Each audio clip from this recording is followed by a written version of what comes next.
Today, I will be attempting one of Valheim's hardest challenges, PermaDeath, with Valheim's raid modifier turned all of the way up, meaning not only will one death mean the world is deleted and forgotten forever, but death itself will be constantly knocking at my front door. Will this be a first try PermaDeath, or will the constant onslaught of enemies just be too much? From this point forward, if I die, the video's over, this world's gone, and we do not get a second attempt at it. It could be during the final boss fight, or it could be from falling off a build early in the game because I forget to eat. It could be literally anything. The other side of this is the max raids portion. Now the reason I'm doing that is because people always complain that I don't play with raids on and that I'm not good enough to play with raids on, so you know what, we're going to show it just for once that I can get through an entire playthrough with max raids without dying once. That being said, what is the difference of max raids to normal raids? Well, normally what you have is every 46 minutes, the game tries to raid you, and there's a 20% chance that it actually happens, right? And that's only if you're at your base does it actually work, unless there's a couple caveats which we'll talk about as we get into the video. However, on much more raids, it's every 13.8 minutes instead of 46 minutes, and instead of having a 20% chance, you have a 70% chance at getting raided. It's actually 66.67, but like, you get the point. It's a 70% chance. So we have more than a 3 times more likely chance that we actually get raided per raid, and the raids happen like 4 times as often, which is ridiculous. So we're going to be absolutely stacked with raids constantly at our base, but there's a few things we can do to avoid them, structure how we get them, and keep them spawning in only certain parts of the map. So we're going to try that. But let's get into the video, let's get started, and let's start the progression, because literally every moment from now, once again, if I die, the video's over, and also everything has to be planned out to not make a mistake, because one of the mistakes in the planning phases of the way that we have to do the bosses and set up our bases could absolutely lead to our death. Starting off, this shouldn't be too bad. I've been used to very hard and hardest settings and all of that stuff, and so I should be, this early stage should be fairly easy to me, as long as I don't do anything really stupid. But even early game like this, we start to see our playstyle affected, and we have to do things that we wouldn't normally do, which are not necessarily safe, especially not in a PermaDeath. The way that Valheim raids work is they are based, at least most of them, are based on the bosses that you kill. And what I mean by that is, like, if I kill Eikthyr, then the Elder raids start coming, and if I kill Elder, then the Bone Mass raids start coming, which can be bad at this raid rate when they're coming every 10 minutes, because I could kill Eikthyr and 5 minutes later, 10 minutes later, or even 1 minute later if I got unlucky with the timing, mobs from the next biome could be at my base while I'm not ready to kill me, and they could be there for every 10 to 15 minutes after that. So we need to be careful of which bosses we're killing, and we need to strategize before we kill each boss, and we may even need to skip some bosses and come back to them later. We will kill all 7 bosses, but we may not kill them perfectly in order. That being said, for the meadows, before I kill Eikthyr, unless I want to deal with a bunch of Grey Dwarf Brutes and Shamans at my base every 10 minutes, what I have to do is I need to get my Spear fully upgraded, I need to get some Troll Hide, and I may even need to roll some Finewood trees before I ever kill Eikthyr. And it's not for the idea of killing the boss itself, it's for what's going to come after it. The other thing that I can do is stay away from my base. Our base is going to stay under the base structure limit, which I'll talk about in a second, for quite a while, but as soon as it hits it, the more we're away from our base, the safer we are from the raids portion. Obviously, being away from our base isn't necessarily safe, but again, that nomadic life, staying away from our base, and only coming back when we need to drop stuff off and repair stuff is going to keep us a lot safer during the scenario we've put ourselves in. Starting off early, I really wanted to get a good exploration and feel for what this island was and what it could offer us. Unfortunately, our build spot was predetermined because of, the max raids, and we'll get to that portion later. But for right now, we really aren't looking for a base spot, we're more looking for info on what's around us. Do we find Elder? Do we find dungeons that we can go do later? Do we see good points of water or areas that we could get metal easily? Nothing else, because again, our base spot predetermined for us. That being said, even dipping into the Black Forest just a little bit early was really dangerous. Grey Dwarfs and stuff like that, especially at nighttime when you're missing your rested, can be really dangerous when all you have is a spear. I got very close to dying very early in this challenge, and this would not be the last time. I was just trying to talk with chat and hang out and discuss the nuances of the challenge and what I was going to have to do, kind of like I am with you guys now. We're going to have to dip into the Black Forest, we're going to have cores and metal way before we ever kill Eikthyr, and we're going to have to use trolls and stuff to do it for us. On top of that, there is a troll triggered raid when a troll is killed that we have to watch out for and be okay with once we do that. Now that being said, all of this was going on stream, so if you guys ever want to come see us do these challenges live, you can head over to stream, and if you want to see a specific part of this movie and exactly how it played out, all of the VODs are in a playlist listed down below, so you guys can go check those out as well. But we're streaming every day, so whether we're doing crazy challenges like this or modded, you should definitely come hang out with us. But yeah, the first couple nights, dangerous. Going into the Black Forest for the first time, dangerous, and not something I normally do in PermaDeath, but again, much safer than having these at our base all the time.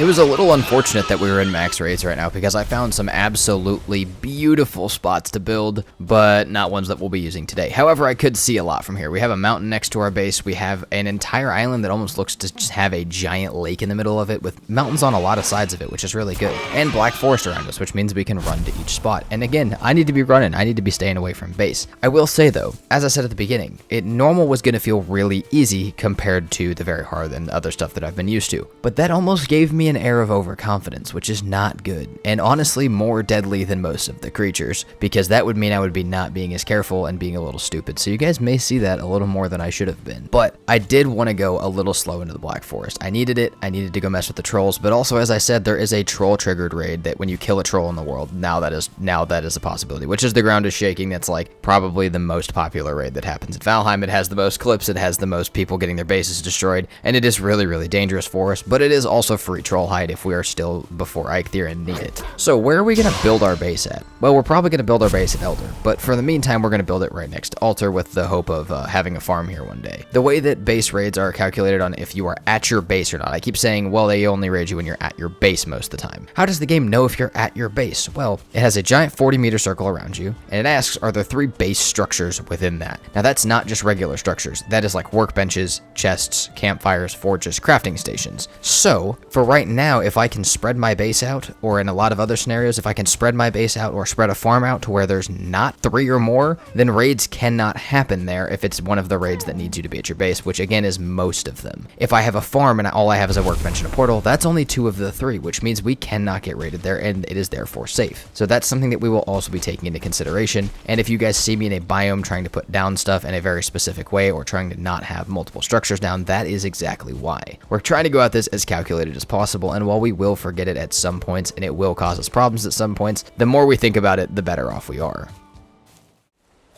After gearing up slightly better than I had been on the close call in the Black Forest, I was met very unwelcomely by a couple bears and other really dangerous mobs in the Black Forest, which is not ideal. However, there were some positives. One, like I said, I am now better geared, and on the way over here, as well as exploring this entire island, I have gotten a ton of food. Just meat and stuff, but it's going to come in handy later, because this is the type of series where not only do I have to keep my character very well fed when I'm out and about, but until I have an absolutely secure, unraidable base, which might be never, I need to have food on me at all times. Good food. I need to be healed all the way up. I need to have what I would be heading into the next biome with, which is normally really expensive food. So having cooked meat on me constantly this early in the game will be really, really nice. However, I was not met with just a bear. I also found a troll cave, which of course we took down, which again, that now we have the ability to get the ground to shaking where trolls can spawn at our base. They only spawn 2 at a time, but again, unprepared could be really, really bad for us, and our base structure limit is now over at 2 of our little outposts, meaning that at either of those outposts we could get raided. But on top of that, going for my first burial chambers, there was a 2-star bow skeleton outside, which is dangerous in any playthrough. Not to mention the fact that regular skeletons are not something that I'm super well equipped for right now, but a 2-star bow skeleton, if I was not fully up on my food, could absolutely one-shot me, and even then, if I didn't have the best food or best armor at the time, it definitely could get me. However, after all of this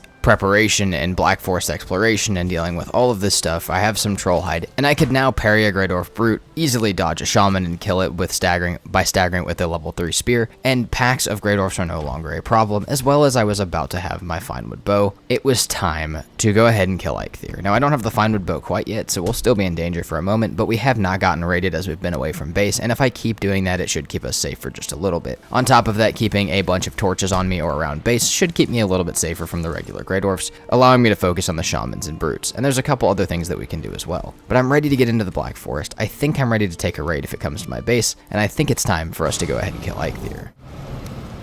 Hopefully I placed those right. I think I missed the back one. What was that? That was something right there. He like launched off the campfires. That one, I feel like they delayed it so much more than I'm used to. Dude, the level 3 spear against this guy is a little nuts. Okay, so I was a little distracted during the Eikthyr fight, just talking to chat and, just hanging out.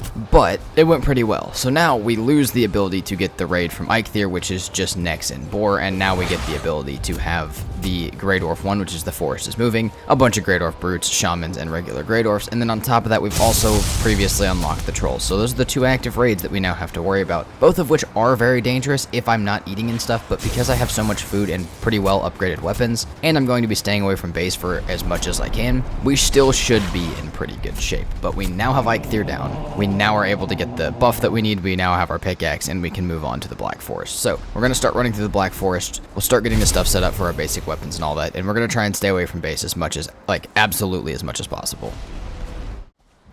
Heading straight for a new Black Forest that I knew was there, just hadn't explored yet, we had a troll and a bunch of copper veins sticking above the ground, which is really good for the troll helping us break it. Now, I wanted this to happen before Eikthyr, but that's okay. We can have it happen now. This is much faster than my pickaxe. This, combined with the amount of tin seen on the shoreline, is going to help us a lot in our early Black Forest progression. Now, the idea is we take all this back to base, we start it all smelting, and we leave base. We don't want to be at base for very long at all. We have not been raided yet, and it's day 7, which means we're doing pretty good at staying away from the base, which for these early raids until we kill Elder and can build our base there is really, really good. So we're going to use this troll to get us a couple copper veins, we're going to use the copper to make our bronze axe and other stuff, and we're going to kill the troll at the end for another piece of troll hide. And while that stuff is smelting, if we are not actively back at base, either crafting, cooking, or smelting, we need to be gone. We need to be going to do something else. We can explore, we can look for cores, we can look for trolls, I don't care. Whatever we want to do, but we need to stay away from base, so that way we don't have to deal with the raids for right now. Because again, I'm well equipped for the Grey Dwarfs, but I don't really want to do it every 10 minutes. I'd rather just be out doing other stuff.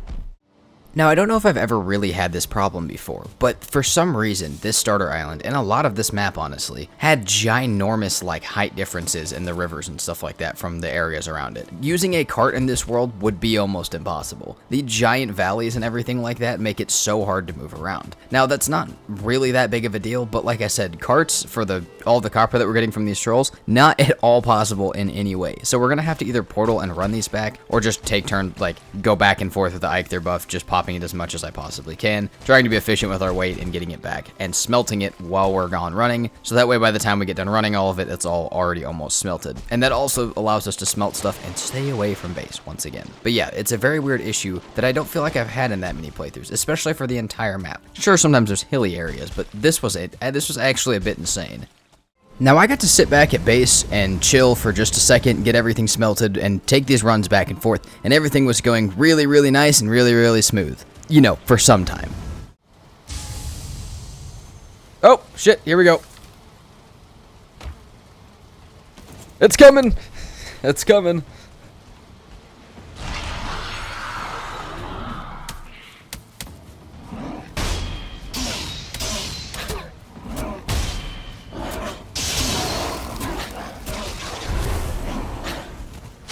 Holy shit, the forest is moving! Okay, we're poisoned. Okay, what I want to do is get all of them to low health until it stops. Oh, except the shaman.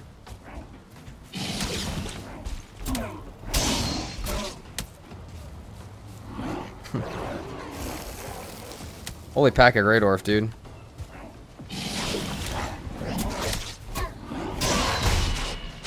That's what I needed. Just kill the shaman. Now I can run around for a second.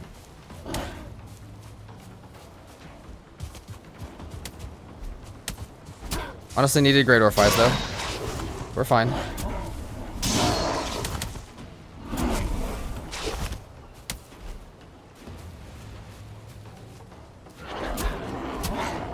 We're gonna start killing. I know it's not over yet, but... Get a few of the small guys off of us. Honestly, if they bring us a little bit more Grey Dwarfs, I'd be okay with that.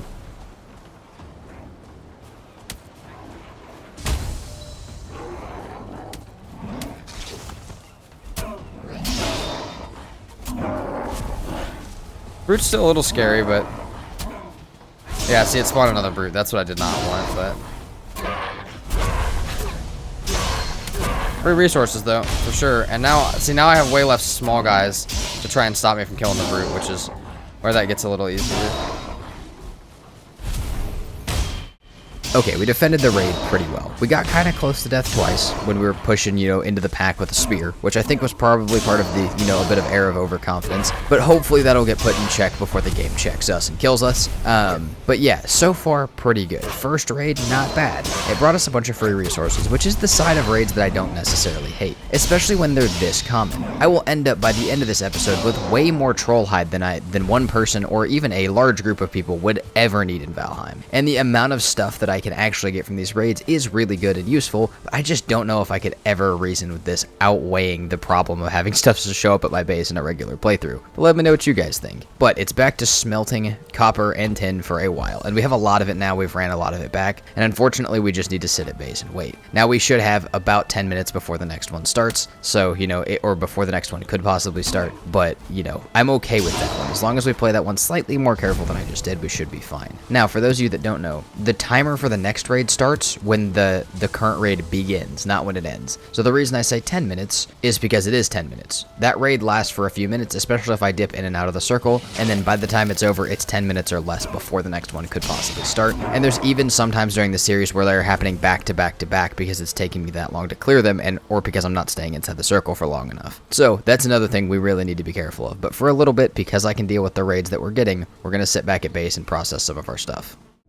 After I got bored for a while of processing and just, again, sitting back at base, I did finally get to the point where I was like, well, we're going to build portals soon. What we should do is we should build a portal set, because I had the stuff for one if I broke my kiln. And then I could go out, because, now I had an axe and a mace, so I was a little bit safer. And we could go out and get more cores, and we could go out and get fine wood, because, we needed that for a bunch of portals. And we could just kind of set up the stuff for a bunch of portals while we waited for more bronze to smelt. Now, obviously, I was already doing pretty good with the mace and the axe, but we also got a couple more trolls killed, and as you guys can see, we've already killed plenty of them. In harvesting copper with them, we ended up with a ton of extra troll hide and pretty good troll hide gear. Now, exploring this base island was absolutely nuts. I went so insanely far, and the island seemed so insanely big, but I just didn't know, I don't know, again, I just kept exploring, because I didn't know what else to do while stuff was smelting. I just didn't want to be back at base. Now, two important things happened. Number one, I found 2 Rockies, which if you guys don't know are the mysterious rocks that you can put faces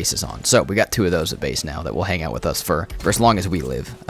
We have an explore portal set up that we can get back to base whenever we need, assuming it's not with metal. And then in the process of running around and killing a bunch of trolls, we ended up finally finding one of the important traders. We found Haldor, which means we can now work towards our belt while stuff is smelting, and we can set up a portal over here permanently, so if we want to come get a fishing rod or anything else from him, we totally have it, we have access to it, and we can come back here. Now the last thing that I need to do before we even think about moving up to Elder is we need a portal at our base. We need to wipe the base we have of all the base structures that can cause the raids to happen, because this will later be a farm, and sometime soon we can probably start moving up to Elder, where we are going to build our actual base.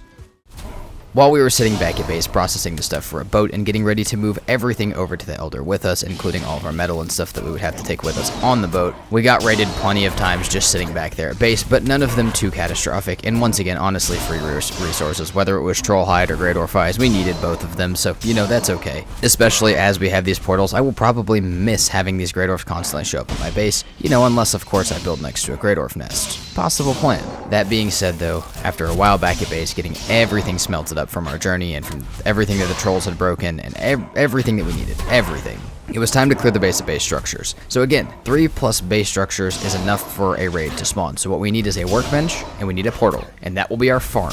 No campfires, no chests, nothing else. We can have beehives, I think, without triggering raids, but we'll have a portal and a workbench. The gates around it won't count and the plants themselves won't count, so we should be perfectly fine with that. This will be our farm once we actually have crops to grow, and we'll be able to come back to Alder through the same portal as well. But with that, it is time to head over to Elder, where we're going to build our base. So let's talk about the idea for Elder. First of all, we have to kill Elder and make sure that, if we need to kill Elder multiple times, we need to do it now or do it at a different one, because once we build this base, there's no more killing Elder. The idea is going to be to build a base under Elder with a portal to get up and down, and then build a moat around it so that literally nothing can get to us. None of the flying mobs from the raids can get to us, none of the on-the-ground mobs can get to us, none of the things that can throw things will be able to get anything in the base, and if we ever start to build on top, we can raise up the edges around the moat, and while that stuff won't be as safe, it will be pretty safe. And then then at some point, you know, we may have to find a way and stuff to like make a tiny hole to get like metal down and all that, because that's not going to go through the portal. And we may even make a little thing for ourselves if we see it working, because portals might be a little annoying constantly, but hopefully we'll have portals to almost every resource that we need rather than getting it right above our base. So the idea is we're going to head over to Elder. We got our fine wood bow, we got our flame arrows, we got our axe, we got our troll hide. We'll slay Elder, we'll be good with that, and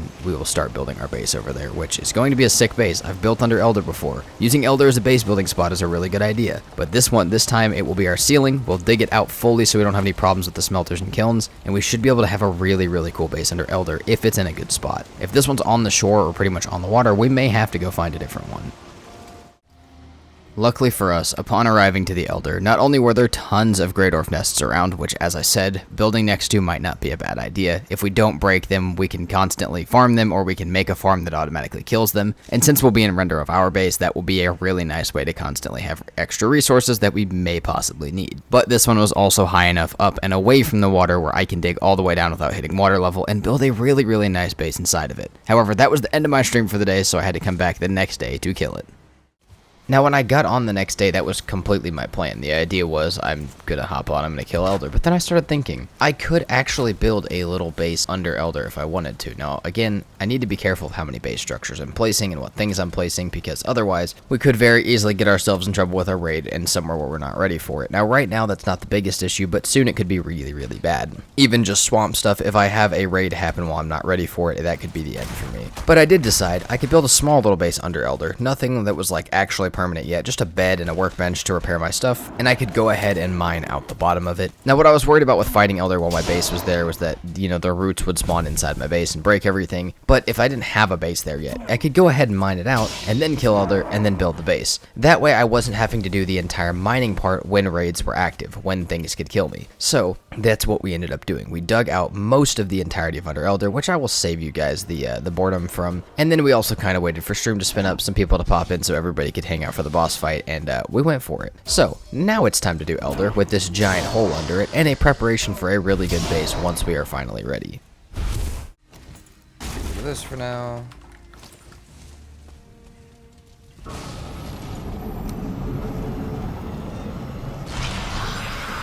Let's get moving.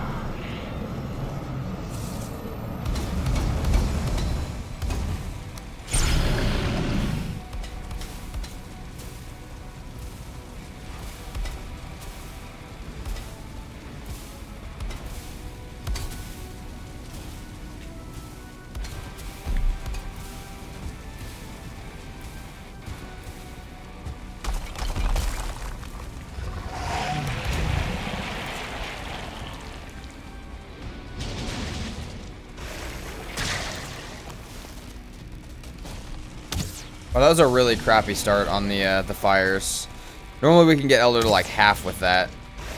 We may have to throw some more fires down. Hold on, let's get close while the roots are gone. Okay, maybe not that close. Hey, Elder, get over here.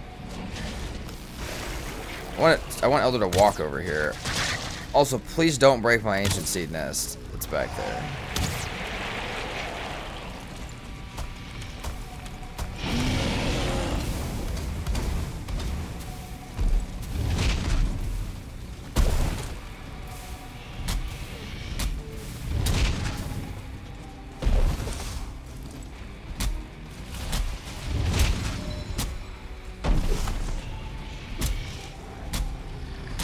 Grey Dwarf, now's not the time.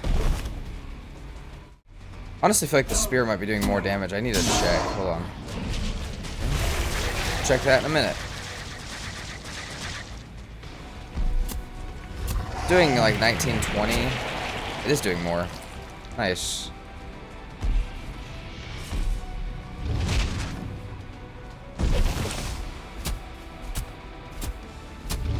And it also attacks way faster.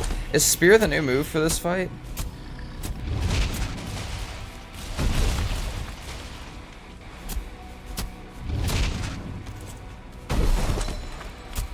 There's no resistance, the Spear's good. Hell, I've not been using that this entire time. Why have I always been using Axe? I mean, Axe on a tree makes sense, no, but...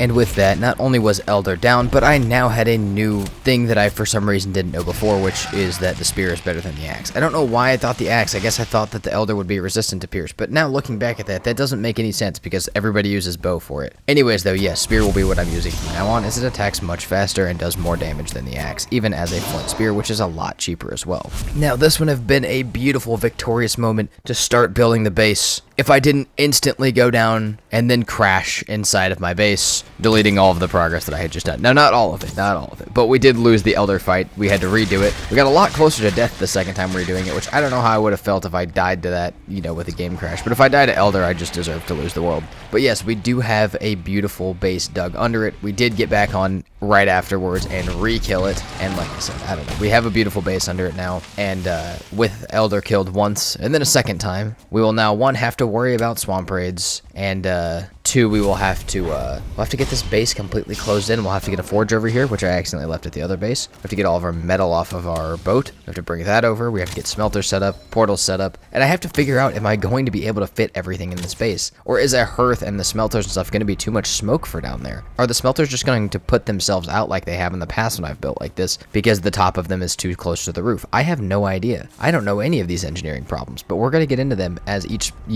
thing slowly gets built and as we run into them. But we have our second boss down. We have some scarier raids active, but we also have the opportunity to get free entrails and other stuff from the swamp, you know, if they so decide to show up at our base. And we were also able to finish the fight without anything destroying the Grey Dwarf nest, which means that we will have that by our base for as long as we could possibly want. We can destroy it if we want, we can make it into a farm if we want, or we can just passively farm the Grey Dwarfs for it every time we're outside.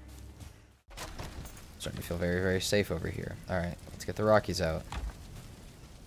Hold on, I feel like they'd be happy over here. Yeah, hold on.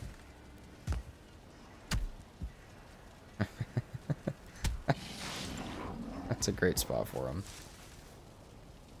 Okay, you guys hear the shaman up there? Hold on. That. Holy shit!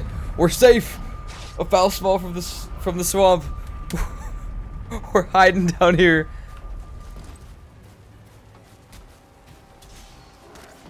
And we can let the Grey Dwarfs fight it. We're just gonna let the Grey Dwarfs fight it upstairs.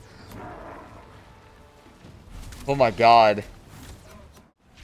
Now, this was absolute proof to me that this idea was going to work. Even if I had to make portals to everywhere else on the map, and then have a tiny little hole for me to drop metal down that had a portal outside, I would be safe from everything if I absolutely needed to be. The only thing that I could see going really, really badly is if something happened, like maybe trolls at my base right now, and I wasn't ready for them or I hadn't been eating. If they kill me or break my portal before I can get into the portal, that would be a problem. But if we do the moat like we talked about and a raised up wall, there's no way. The only thing that would be bad is maybe seekers or anything else flying. Now, besides that, I also dug all the way down to like the bedrock, the max limit that you can dig, and my fires, my kilns, my smelters were all doing perfectly fine. I have no idea how a blast furnace will do, but we can always put it up top if we have to and just repair it as it gets broken by mobs. Again, especially with the moat around the edge, they should be okay, and they may just take damage from range mobs from time to time. But that being said, we got some copper going, a lot of it from the Elder fight nearby, and we're going to start to do that. We'll start to bring the stuff back from the boat, and we're going to start to flesh out this base as a base, and then we'll go to the swamp. We'll take our explore portal. We've got some portals set up to get up and down, so that way we can actually get out of our base if we need to. We have our explore portal set up. We'll be able to go to the swamp and start doing new things, but we already have a trader, or we could go buy a belt. We can do so many things. We're having such a good start to our run, other than the crash and almost death to Elder. The run is working. The idea is working, and the base is working, which is all really, really nice. With copper smelting for a cultivator though, it's time for the farm, and it's time to make sure that this base cannot be taken advantage of by the raiders. Again, we need 3 base structures that block spawns outside of where they would normally be at. So like a campfire blocks spawns, but you know, a foundation doesn't block spawns that are not like really outside of its area. It's a little weird, but there are a list of base structures that actually affect this if you want to go look at it. So the idea is, in the area, workbench, portal, nothing else. Now, I thought that, and I got rid of my forge, and I got rid of my workbench, and I got rid of my bed over here, which I thought was a really good idea. And I wouldn't know it till almost the end of the playthrough, but that was not at all correct, because I still left chests and campfires up there. Now, We don't know what that does to me until later, which, trust me, it does do something to me later, and it was quite surprising and confusing when it happened. But what we're going to do down here is we'll have our portal, we'll have our workbench, we'll have the illusion that we're safe over here, even though I really wasn't for, you know, a lot of the playthrough. And we'll have our bees over here, because the beehives, I don't think were a problem with that. And again, we've already established that it really wouldn't have mattered if they were. Anything like that, like a farm where I cannot keep it safe at my base, there's just no possible way. We're just going to have that over here. We'll have it as part of our altar portal so we can get back and forth to altar, and we'll use it, you know, we'll clear out this base, use this base as our little area over here. So we'll get this set up, we'll have our beehives, we'll have our crops over here, and we should be able to grab the copper and tin that is smelting over there now, make a cultivator, get our carrots planted. That way we have some decent food to head to the swamp with. Once again, while waiting, slightly bored and waiting just for things to happen, I decided it's moat time. Now, I probably should have done the moat much further away from the base, just because it would have made things easier. However, we have now a very, very thin wall of ground that we can raise up between the moat and our base, which makes it harder for mobs to get up, and it won't be slanted at all, but it also means that raising it or lowering it could be, you know, one mistake could attach the moat to my base, which would not be that cool. So we're going to dig this out. Now, I am also starting to think about base plans at this point, and the thing is, I had spent a lot of time, specifically the week starting this, around a lot of really talented builders and a really amazing builds. And so I am kind of inspired for this series, even though it's a permadeath, and even though there will be parts where we have to rush through parts of the permadeath, which is never a good thing, and you guys will know why we had to rush when we get there. But even though all of that's going on, I really wanted to build a nice base, at least on the inside. I wanted it to look nice at some point. By the end of the playthrough, it should look nice, or by the time we die, I want to have a nice tomb to lay rest in. But yeah, for right now, we're gonna dig the moat out. We have our cultivator stuff making, we have the rest of our bronze making for a few other things, and then we should be good to go to the swamp. But even after the cultivator, if we truly want all of the best food possible, we have to wait for the carrots to grow, and we have to wait to cycle them at least once. So we'll have a while waiting before we can really go anywhere too far, if we want to be the safest thing possible. We could always rush the swamp whenever we feel like it. But for right now, we'll get this mined out. I want you guys to know that, though, that I'm trying to make a nice base, at least in my mind. And we have a few other things like a giant copper node sticking out of the ground that we need to clear out. So we'll do all of that. We'll get some of this cleared up. We'll start our farm. And we'll slowly let the base ideas evolve in my head. Oh, shit. Okay. Hold on. We will deal with this one. We will deal with this one in a second. I just need to go... Oh, wait, no, I have my rested. I have my rested. Okay, hold on. I just want to damage them from the platform. Especially the troll one, or especially the bat one.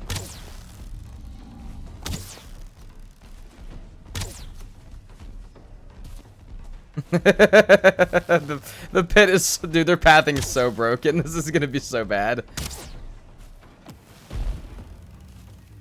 And apparently the game could not wait to test out our pit, test out our moat before we even finished it to see if it was done. Now, it actually did help me in this fight. As you guys saw, the pathing was a little broken. I could jump back and forth and they could never really reach me before I killed them. But the only thing that I really had a problem with was this moat was the fact that it wasn't facing the cardinal directions like northeast, southwest as far as which direction it was facing. And that may sound really stupid, but Valheim has worked in square sections where it's really easy to build in one way. And if you're going like against the grain, against those cardinal directions, like if you're digging a hole that's going northeast instead of north or east, it is a problem, which is exactly what this is doing. So it might be a little bit hard to dig nice straight holes, but we have kind of a wonky shape around the base now. It works, helps us kill trolls, and we can handle raids even better than we could before. We may even be able to actually go up there and deal with some of them from a distance, but we always have the opportunity to slide back down and hide in our base whenever we want to.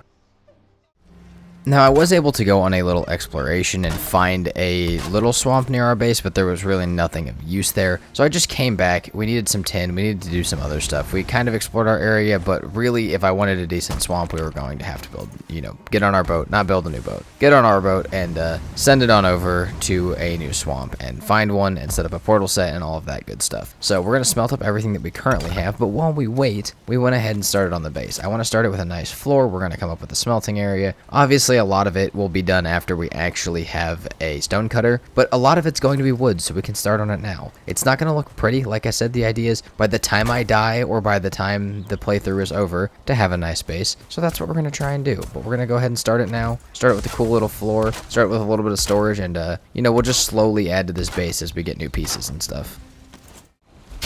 Pretty quickly after getting a couple of floors and stuff added to my base, we had some more metal to smelt and stuff, but that's okay. In the meantime, our carrots and stuff were done, we had better food, and we could go to the swamp. And upon arriving to our first one, we had turnip seeds right on the shore, which was amazing. Now, quite honestly, this swamp was crap. There was nothing in it. There was nothing good here. There was no reason for us to be here. However, those turnip seeds were great, and we went ahead and went back to base and planted them before we even kept going, which means that in the entire background of us doing the swamp, we will already have turnips growing. We will have 6 of them, obviously cycle a few times between seeds and plants, and then we'll have a decent little turnip farm for better food. So the goal now is just to find a decent swamp closer to the base that is capable of producing us a ton of iron.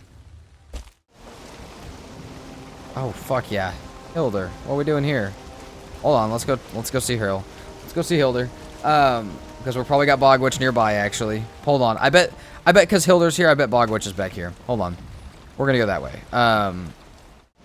While I wasn't necessarily too wrong about Bogwitch, I also wasn't that right, but I did spend a ton of time after I got Hilder's locations, just kind of exploring around, going to like seeing the Plains Towers, seeing the other ones, just any of them close by, just kind of checking out where they were. And really quickly next to one of the sealed towers, I did actually find Bogwitch. Not quite as close as I thought it would be to Hilder, but that means we have all 3 traders now. We don't need a portal to Hilder, but we will have a portal to Bogwitch. We have a portal to Haldor. We got all of the traders, which is phenomenal. And next to Bogwitch, we have a few swamp crypts, which is where we're going to start our iron journey. We sailed along the coast of a bunch of different swamps, and none of them seemed to really have any swamp crypts in them. You could see the back of the swamp, and there was nothing in between the back and the ocean, so we just kept sailing until we got here. And automatically in here, just to start, we ended up with a bunch of different swamp crypts, which is super, super nice. And also, you guys will see this, I almost am never this careful, but I will also have a poison resist meat on for almost the entire swamp, so hopefully that keeps us safe from really stupid stuff over here. But we can now start on Ratosk meads, we can now start on Troll Endurance meads, and anything else that we want. We have all the traders. It is such a beautiful thing. Let's start to get into these swamp crypts and see how much iron we get. Hey guys, look at that bone mass. That's a much closer swamp than the one I went to. Now, if you're wondering why I sounded a little bit weird about finding bone mass, that's because we are skipping bone mass. Now, bone mass triggers one of the worst raids possible in the game, which is the wolf raid. You are being hunted. You are being hunted is one of the absolutely most dangerous things in this challenge. I've already talked about it a few times. I'm going to talk about it one more time just because we're in the swamp. It spawns a wolf every couple seconds for like 30 seconds. It's something like that. It's the only one that you don't need to be at base for. You actually can't be at base when it happens. So you're supposed to fight off wolves and stuff like that. A ton of them. They keep respawning for that whole 30 seconds unless they're at their max, which I think is like 5 of them. But you're telling me I need to fight 5 wolves at a time in possibly the gear that I kill bone mass with. And in my mind, that's just death. Like, that's just absolutely asking for death. So we're going to use a stag breaker, a stone golem, and a couple of other tricks to find silver when we are up on the mountains, and we're going to completely skip bone mass. But to safely get up onto the mountains, we are still going to need all of the iron gear, all of the, the iron mace, all of the iron weaponry that I would normally have to kill bone mass. I'm just going to use it to go into the mountains instead. So that's what we're grinding iron for. We're not grinding it so we can go kill bone mass. We're grinding it so we can skip bone mass and safely go up to the mountains and hopefully have enough gear and stuff like that alongside our frost meads to keep us alive until we find some silver stuff. Now, during this run, not only did we get a couple of tradables and buy a couple things for Ratosk meads, as well as a few other small things from the Bogwitch, but we ended up with around 100 iron, which is enough to head back with our carve for right now. We can use 10 of it to make our longship, we can use some more to make some iron gear, and then we can come back here if we want more, or we can try and start messing around with silver and see what we want to do. Either way, as long as I have some iron gear and a frost resist mead, and I take it slow into the mountains, make sure I kill stuff before it even sees me, I should be fairly safe to head up there. So we're going to head back to base with this, we're going to get it smelted, I'll show you guys what the base is looking like, and then we'll either get moving back to another swamp or up to the closest mountain to see what's going on.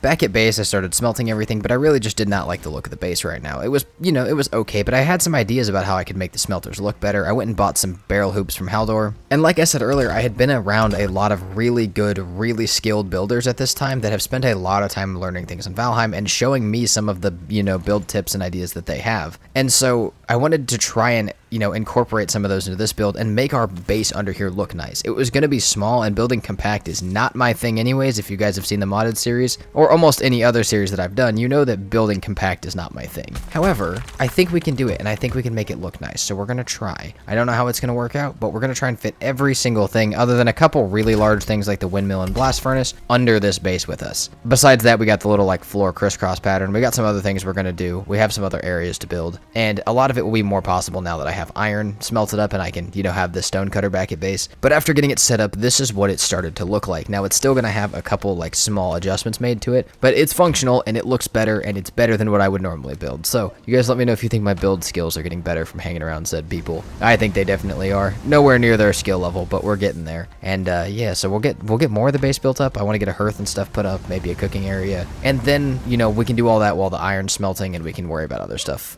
when we're done with it.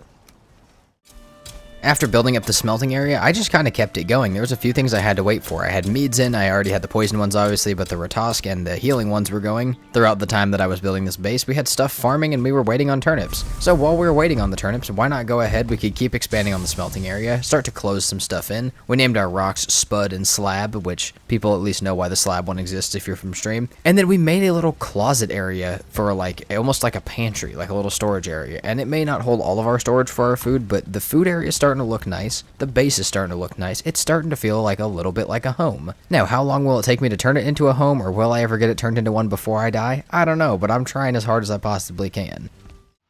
Now, I spent a ton of time back at base, just getting stuff crafted up, dealing with raids, and just killing Grey Dwarfs that were outside, getting copper that was next to our base, and just kind of working on the base a little bit, putting up walls, making storage, moving things around, getting some stuff off the ground. Not all of it, but a lot of stuff that was thrown on the ground or randomly in chests was now in some of the chests, and we kind of had a small storage system that, when expanded all the way, would work. But after spending that much time back at base, a lot of the iron was finally ready for us to start going over and crafting some of our iron gear. And then, if we get all of this crafted, that means we can go to the mountains a little bit safer. We'll spend the time to get it upgraded, we'll still make some weapons, but as this stuff gets done, we can figure out if we want to go to the mountains or if we're going to need another run to the swamp. Either way, we're about to be so much more geared and so much safer. We haven't been in necessarily danger, but there have been a lot of trolls outside the base that I have had to deal with a few times. And while them falling into the moat helps, and the other stuff that spawns like the foul smell from the swamp will get them killed most of the time, it can still be a little scary in Trollhide, and obviously having better gear is never going to hurt us. I think the only thing I added, other than some walls around the base and like some more decorations on the forge area, the smelting area, and the cooking area, was a little metal chute that I could throw heavy things down or things that cannot be teleported through a portal. That way it would fall into my base and I could meet it down below. Now, I ended up starting to just use this as my path up and down, and eventually we might try and build it into stairs, but for right now it's just the metal chute. We'll still have a portal to get up and down in case we don't have the stam or something like that to get through it, or if we're encumbered, but for right now we have that. We've got the iron going, we've still got a little bit more to smelt, but we're on our way to gear, and we're on our way to making a decision of where we go next. But the base is starting to, after a long time of building it, look really nice. Again, it's not fully functional, there's a lot of storage issues, and we still need room for a ton of other things, but I feel like this looks way better than what I would normally build in the playthrough.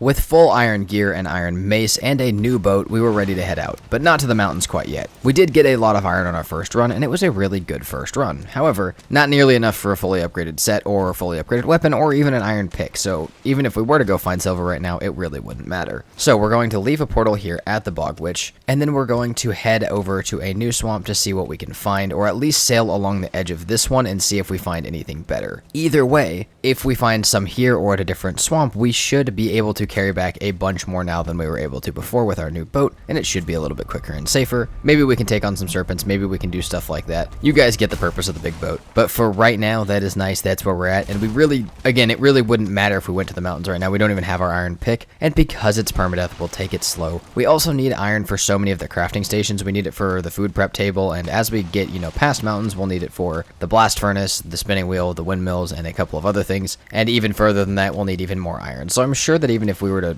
absolutely stack up on iron here, this would never be our last iron run. But we're going to try and make this run be big enough that it lasts us at least through the mountains. As I was sailing away to a new swamp, I realized that I had previously ran down this edge of this swamp and found other swamp crypts and marked them out and hadn't done them yet. So I picked up my portal, brought them down there with me, as I could use my portal to go back, repair stuff, sleep, eat, do all that good stuff, and then I could just, leave this one at this swamp. But we were a little farther away from the Bog Witch, but we were still on the same island. We could run to it if we needed it, and it would stop us from wasting a portal. But we did find 2 more swamp crypts that we could go for, and a core spawner that we could leave another portal, or we could kind of leave the portal in between them, where we would be able to come over here and get Surtling cores in the future, which pretty much leaves us absolutely stacked on all of our portal crafting materials for now, seeing as the fact that we have a Great Orc spawner outside of our base, and now a core spawner over here. So we're going to see how much iron we get from this run. We'll take it all back, and hopefully that will be enough to push us into the mountains, because if it's not, that will mean another iron run. It's all something that we've experienced as Vikings. We've all played Valheim. We all know what the iron runs are like, but if I can get it down to 2 iron runs, I'd be much happier than a third one. After not only finishing the 2 swamp crypts that I had already found, but a few more that were further down the shore, as well as setting up a permanent portal for cores over here, not that far from the Bog Witch, which is nice because we can also, run to the Bog Witch, we can have our cores portal, we can kill 2 birds with 1 stone with that. We have plenty of iron. We should be able to at least get through, like I said, the mountains with it. It should be enough for a pick, some upgraded clothes, and a nice upgraded mace and shield. So, we're gonna head back. We'll have another little smelting time. We'll spend a little bit more time probably building the base and smelting, but I will tell you guys, even just during this, I'm pretty sure we experienced, it was multiple hours of getting iron, but it was like 3 or 4 raids in the small portions that we were back at base, just getting food and repairing our stuff. We had 3 or 4 raids, which is just absolutely insane. I went from no raids to this, and it's just, I don't know, it's blowing my mind how often it's happening. Again, we talked about the percentage chances that it would happen at the beginning of this, but oh my god, is it actually getting out of hand in some scenarios. I'm really lucky though that I built under the Elder, because otherwise in a normal base this would have been almost completely unbearable. Back from our iron run, we were almost ready to go to the mountains. As soon as this stuff was smelted up, it was time for the mountains. I did need to make a new little storage area at base, so I dug out behind some of the crafting stations where I still had room to dig, and we'll have a little barrel area back there for now. But other than that, it was smelting, waiting for meads to ferment, and waiting for plants to grow for food. And we sat back at base just absorbing raids, building small things, and talking to chat for quite a long time, just waiting for absolutely everything to get done. But as soon as it's done, we are ready to head to the mountains. There's one close to the base, and there's also a few other ones that I have portals close to, so hopefully we have enough options to find at least a silver node and come back with some. Now, originally I checked a very small, weird type of mountain right next to our base, but it just wasn't even tall enough to consider. There was no mountain mob spawning up there, and it was barely even able to be called a mountain. However, there was a giant set of mountains that I had to run around earlier in the playthrough, where I was going to Trader. It was on the starter island where we were at when we went from getting copper to running around to Trader, and our Trader portal was right at the base of it. Now, this mountain is absolutely huge, and is very, long. It's almost an entire mountain range. We don't have the iron pick made up quite yet, as some of the stuff is still smelting back at base, but with Frostmead, Ratosk meads, and everything else that I needed, I figured I could at least come out, we could at least find it, drop the portal, and we could come back when our iron pick was ready. We could even take the antler pick if we found a few and mine out around them and just wait for the iron pick to be ready so that we could mine them out when we were done. But this run through the mountains was feeling a little unfortunate. A lot of times when I've tried this, or even when I'm not trying to do this, I will have a stone golem hit, or I'll hit with a stag breaker, or I'll do something that will trigger that message that says too hard from under the ground, which is what you guys will see if you ever try this method. Silver is too hard for most things to break, however, AoE attacks can hit it and reveal that it's there, which is exactly what we're doing. And I've had it happen so many times, and even in a giant mountain range like this, nothing. Absolutely nothing, after 30 minutes of running through the mountains. Now, we did get a lot of really good mountain stuff. We got obsidian, we got frost glands, we got wolf meat, we got wolf hide, we got wolf fangs, we got everything that we could possibly need. Except for silver, which is a problem. Now, the problem also with this is that if I start to go further away from base, I risk having to have a ridiculously long trek back to base, and from what I've seen, my starter island is ginormous, so if I end up on the wrong side of it, getting around it might be kind of difficult. I spent so long in this mountains, and it was a ginormous mountain range that stretched literally a decent length of the entire starter island, and it was tall enough for stuff. It was tall enough for obsidian, and it was tall enough for drakes. We killed multiple stone golems and drakes and wolves. So many different fights and so many different resources. Obsidian from the caves, and literally everything that we could possibly need, except for silver. So, once I finally got done with this mountain, I got to the other end of it, like I said, probably an hour, maybe a little longer. It was just too much. We spent time in frost caves, we spent time killing stone golems, we almost died to stone golems, all for nothing. But I did remember that there was one really tall mountain right across the water that I could swim to if I wanted to, and that if I was able to get over there, it might have silver, as it was also very big. Now, the base of this mountain is where we got our Rockies from, if you guys are wondering, or if you guys see that part in stream. But as soon as we got up on that mountain, literally 1 or 2 hits in with the stag breaker, we found silver. And even though we still don't have the iron pickaxe, it is still, like I exactly said earlier, we can mine out around it, we can make make sure it's a silver node, and we can get it ready for when we do have the iron pick, which means here soon we should have some silver and we should start our mountains progression. Now this was supposed to be the end of stream for that session. However, there was one more small building up on the mountains that I wanted to check, as I had just gotten into this mountain and really hadn't seen much of it, and in there we found our modder. It's pretty far away, but we have modder, we now have silver. It's going to take a while to boat it back to base, I'm assuming. With, again, the shape of our starter island, it's been giant so far. I'm sure it's not going to be an easy journey, but if we get it back, we make our silver, especially if we get multiple nodes from this mountain, we make our silver gear, we can start going for modder in the next play session, which is really, really good for us and means that we could be approaching it soon. And after spending so much time getting iron and being back at base for a really long time, that makes me feel really good. And also, mountains is one of the biomes I am just not comfortable with at all in these playthroughs. They always make me scared, the wolves terrify me, and they always make me think I'm going to get killed. So being able to get through this really fast would be one of the best things possible for this permadeath. While the silver was really, really nice, I still did not have everything that I needed, and I was, I was completely out of frost meads. So even if I did have my iron pick now, which I do, I was still not ready to go back up there yet. Now, also when I go back up there, I don't just need one node, I need a lot of nodes. So I sat back at base making extra coal for our smelting journey whenever we get back, as well as we still need some iron smelted, but we can wait on that if we ended up with our stuff back here, with our silver back here. And then I just worked on storage, worked on moving some stuff around the base, worked on cooking some stuff, and you know, better food, waiting for our frost mead, and that's all that we can really do until it's done. Now, even though it is the main focus of the video, up until this point raids have not really been like something that I've shown a whole lot. Now that's not because it's not been happening, they just haven't been dangerous to us, but I did want to show you guys. Throughout the entire time, all of these times I'm talking about waiting at base, every 15 to 20 minutes, we are getting a surprise visit from the mobs we do not want. Trolls, draugrs, and a bunch of other random stuff that, you know, just decides it's going to show up at our base from, you know, either raids or the Black Forest. The max raids will really become a problem if we start pushing bosses too early, progressing too quickly, or doing things for specific reasons, which I promise we will have some outside narratives driving us later, that could maybe make us a little bit more in danger than we would normally be. Because, you know, if we kill Yagluth and we're barely prepared for it, what happens then when Seekers spawn at our base? That's when stuff gets dangerous, and I know we're not even there yet, but if we get ourselves in a situation like that, that's when max raids gets really, really dangerous. But yeah, for the entire time sitting back at base, constant trolls, constant foul smells from the swamp, and constant danger if I am outside my base. Though it was really nice to find one silver node on this mountain, I was going to need a lot more, because if you guys have watched me play before, I don't just use silver to go through the mountains, but I also use it as like my number one choice, my number one pick to get through the plains as well. Using the stag breaker on this mountain, we were getting very, very lucky. Very quickly we found a second one, and on our way to set up a portal and get some of our stuff repaired, we found not one, but two more silver veins completely sticking out of the ground, ready to go, ready to be mined out. Oh my, what?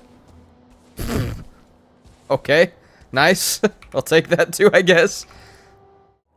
The ones sticking out of the ground, combined with all of the ones that we had found with the stag breaker, left us with like 4 or 5 solid silver nodes that we could break all of them, get them all into a cart, and before I knew it, we were rolling back down the mountain. Now, I will say, if you see the insane amount of stone back at base, we brought every single little bit of stone back through the portal and left it at base, whether in a chest or actually in a stack, because I'll use it plenty of times throughout the series, whether it's for raising the ground, campfires in the ashlands, or whatever else I may need. But while the cart journey was not necessarily, I don't know, smooth in any way, we did end up getting the cart all the way down to the water, where we were able to break and replace our boat and start heading back to base for one of the most unplanned but insanely long journeys possible. Now, it wasn't unplanned, but it was unplanned how long it was going to be, as this is one of the most insanely large starter islands I have ever seen. Before we start sailing back though, and while I get all the silver on the boat, I want to just again bring attention to this, how insane the raid rate is, because again, that's the main point of this. We got raided not once but twice just bringing the silver down the mountain, because we had too many chests down alongside our workbench and portal, which totally makes sense. That's over the base limit, and that's something I've been trying to avoid. But we got the foul smell from the swamp on the way down the mountain and at the bottom of the mountain, trying to load our cart up into our boat. So that should show you guys how absolutely insane this is, and also how possibly dangerous this is if, again, I progress a boss too quickly when I'm not ready for it, which is, you know, that's why we haven't killed Bone Mass yet, because if this was packs of wolves, we'd be in much more trouble. With that out of the way though, we were on our way back, and like I said, this is one of the most insanely large starter islands I've ever been on, and it took us from the start of embarking on our journey all the way to back at base with silver many many hours over the course of 2 different days and 2 different streams, which was just absolutely nuts. But we are finally almost back to base with like 5,000 pounds of silver, which should be enough for a silver sword that costs 160, fully upgraded silver armor, and the Draugr bow fully upgraded, which is everything we possibly need to get through not only the mountains, but it's most of what we need to get through the plains as well.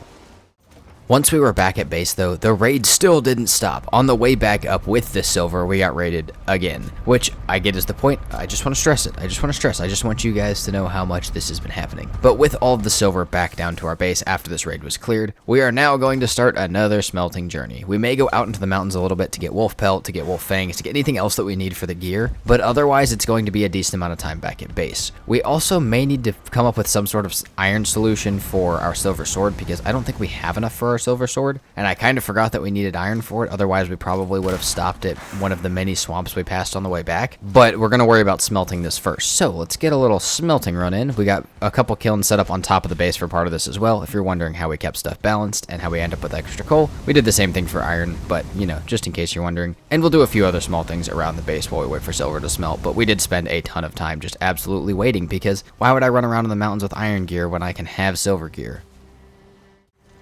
As the silver smelted, we just started crafting the things that we would need, starting with the silver sword, and then I got to the iron problem, and I had to decide, do I go to another swamp nearby? I have 2 bone masses marked on my map. I know where there are good swamps at, but I could also just break the smith's anvil and use that iron instead and make something like the forge coolers to replace it, as I already had both of the iron forge upgrades. And that's what I ended up doing, and slowly as the silver smelts, I'll just work my way through Draugr and all of the armor as well. We already have the wolf hide cape from when we were up on the mountain, as you can make that one in a workbench. And otherwise, we're chilling, still just waiting back at base. Now, even during this clip, what is happening? I'm getting raided, and I do really have to think about that, because here coming up soon, we're not going to wolves, we're going to feelings being at the base. And, you know, after that, if we end up pushing through plains really quickly, because we already have our silver sword, we are looking at seekers being at the base, and that is where stuff starts to get real choppy. So, we need to be careful of that, we need to think of that, and maybe, you know, add some base defenses while we're just hanging out back at base. But for right now, silver stuff is going good. We have enough iron to clear the silver sword, and as soon as this stuff is done, we should be able to chase down Modder,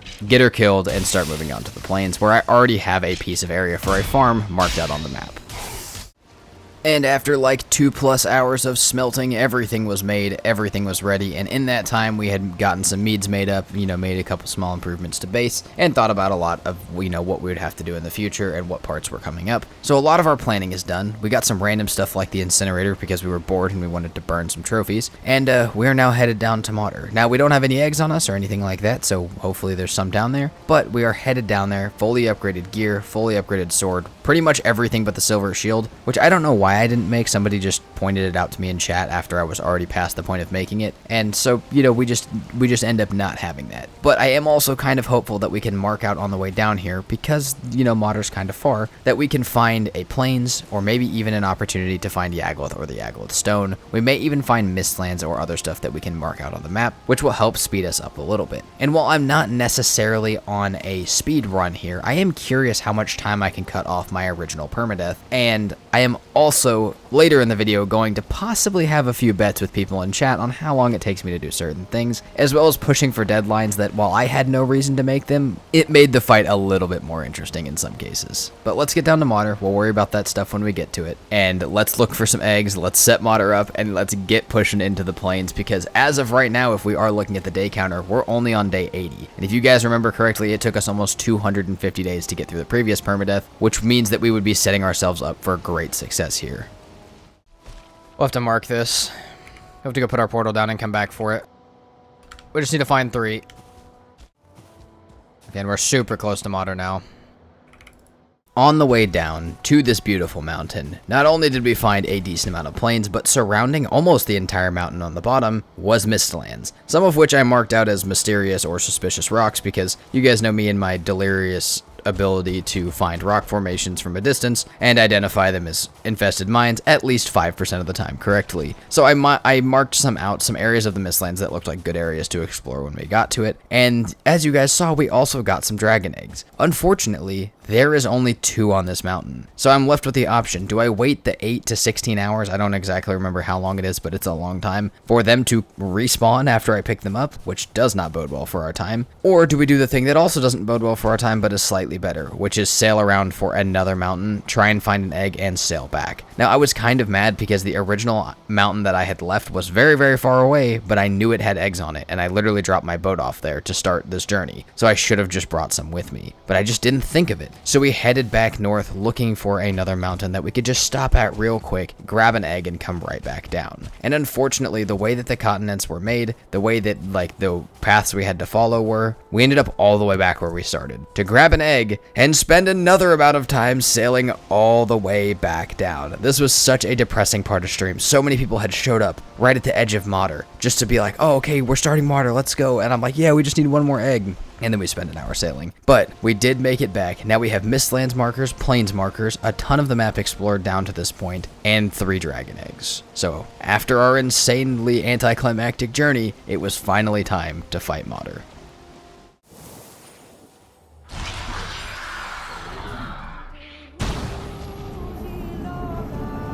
Spawn on my portal, why don't you? See if we can time a good stab here.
And just like that, Mater joined 2 of the others on the altar, and hopefully many more to come would join her as well. Now, first of all, if you guys want to see the unedited versions of the boss fights, all of the VODs are in the playlist linked below, and they're all labeled, they're all thumbnailed, they all have the things in them, and there's a day counter in the top right of the screen that has the day and time, so you can go find exactly what you're looking for, whether it be a boss fight, a funny moment, or just something you wanted to see uncut because maybe it didn't make sense in the video. They are all down there if you want to go see them. But that was the Mater fight, and that starts the end of either our life or the playthrough, because either way it's about to be a lot faster, and we are getting closer to those last couple biomes, and specifically the last 2 biomes, which scare me so much during these playthroughs. Nothing scares me more than the Mistlands in a playthrough. So we have a Plains farm area already marked out on the map, we have a couple things planned, and I know for sure before we really do anything at all, we are going to need an iron run. There was one other thing to consider though. While this isn't at all a speed run, and at keeping my myself safe is way more important than me beating this quickly. There is also the side of me that knows that I've done a permadeath before, and that if I could go quicker on this permadeath with harder settings than I did on that permadeath previously, that would just show some improvement in my overall Valheim gameplay, whether it be from streams, comments, videos, or just time played, or a good combination of all of those. Having that be quicker and having the boss markers be done quicker would be really nice. And at this point I realized there may be a chance that I killed Yagluth by day 100. It's not guaranteed. It would take luck. It would take a lot of time, and it would take some possible risk if I wasn't quite ready for it. But there was a chance that on or before day 100 we could kill Yagluth, which would put us on track to absolutely destroy our other permadeath time of like 236 days. Again, it wouldn't guarantee it. It would require some luck, and it would require us not dying in the process. But if I could do it, it would show an insane amount of improvement that I would be really proud to see.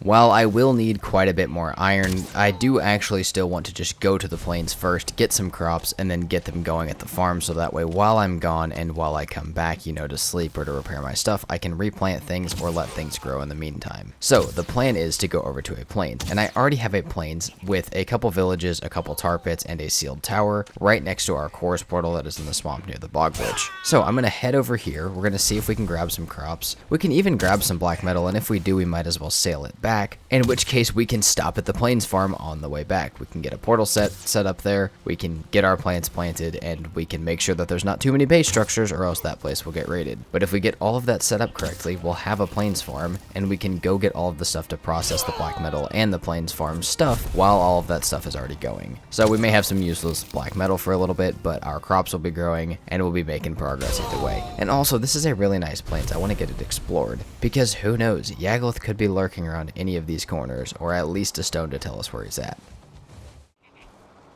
The second plains village we cleared got a little bit dangerous, with 1-star and 2-star feelings, a good couple mages, and a couple tar blobs that wanted to get in on the fight, but that did allow us a bit more stuff that, you know, we needed. We got more black metal from those, we got more crops from this village, we got a good couple totems for if we do find Yagluth, which unfortunately in this plains we didn't, and then we got some tar and, like I said, more crops, black metal, totems, everything we could need except for the Yagluth location, which is okay because I'm not ready for it yet anyways. So I think the plan is we're going to sail back to base with the black metal, drop a portal at where we want our plains farm at, and then we can, you know, start all of that stuff and then sail all the way back with the rest of the black metal. And after that's done, when we have all that back to base, then we could start worrying about iron for ovens, for blast furnaces, and for anything else we might need, like padded gear. After taking a little break, I changed the goal ever so slightly from how we started this, wanting to get black metal first and get it back to base, because I didn't need to do that quite yet, but everything else is still the same. So we did one more little jaunt around the plains to make sure I didn't see anything, and to grab some last minute black metal, put it in the chest, and to move our chorus portal over closer to the plains. And then it was back out on the boat, where we were going to sail to our plains farm, put down the crops we had got, leave a portal and a workbench, and only those two there so that we couldn't get raided, and then head up to the nearby swamp with another set of portals to start getting iron for all of our processing stuff and all of our padded gear. And then after all of that was done, after our plain stuff was growing, and after we had all of our iron back and smelted, then and only then will it actually be worth it to go up and get the black metal, because by then we should be able to process it, and we should have some stuff like linen to go with it.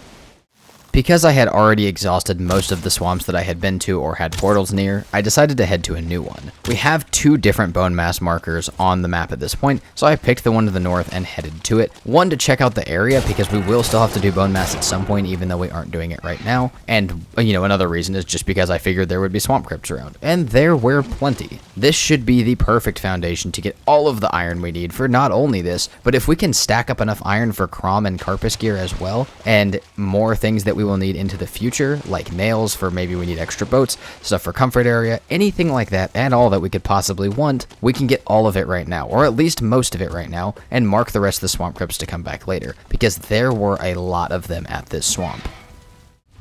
We spent a long time here. We spent like 4 in-game days here, which could have been up to 2 hours considering the fact that we didn't sleep through a lot of the nights and only really went back to base for food. We cleared most of the swamp crypts here and left like maybe 1 or 2 that were completely unexplored and a few that were only partially explored. We fought and killed abominations, we fought and killed wraiths, and we absolutely filled this boat with as much iron as we possibly could. And for once in Valheim, I may be able to say that I am over-prepared and have enough iron for the time being, along alongside roots and everything else that I need. And then before sailing back, I decided that, we've spent a good couple days. We spent 3 or 4 in-game days over here. I might as well go back and harvest all of my stuff and replant it. That way, when we come back, we'll have even more stuff for food. We'll have even more flax for when we can make our spinning wheel, and we'll just be better prepared. The only thing I needed now was food and a Yagloth location, and one of those problems got solved on my way back to base. We ended up with a serpent, which if we split it right, we can have some serpent stew and some cooked serpent meat. Pair that with some ice cream or bread, and we are absolutely solid, ready to go for whenever we find Yagloth. But if we really, really want to do that by day 100, like I said, not only are we going to have to probably cut some corners and not have the best gear possible, but we're going to absolutely have to start pushing to find him, because it is day 95 already, none of our iron is smelted yet, and we still don't really have black metal back yet.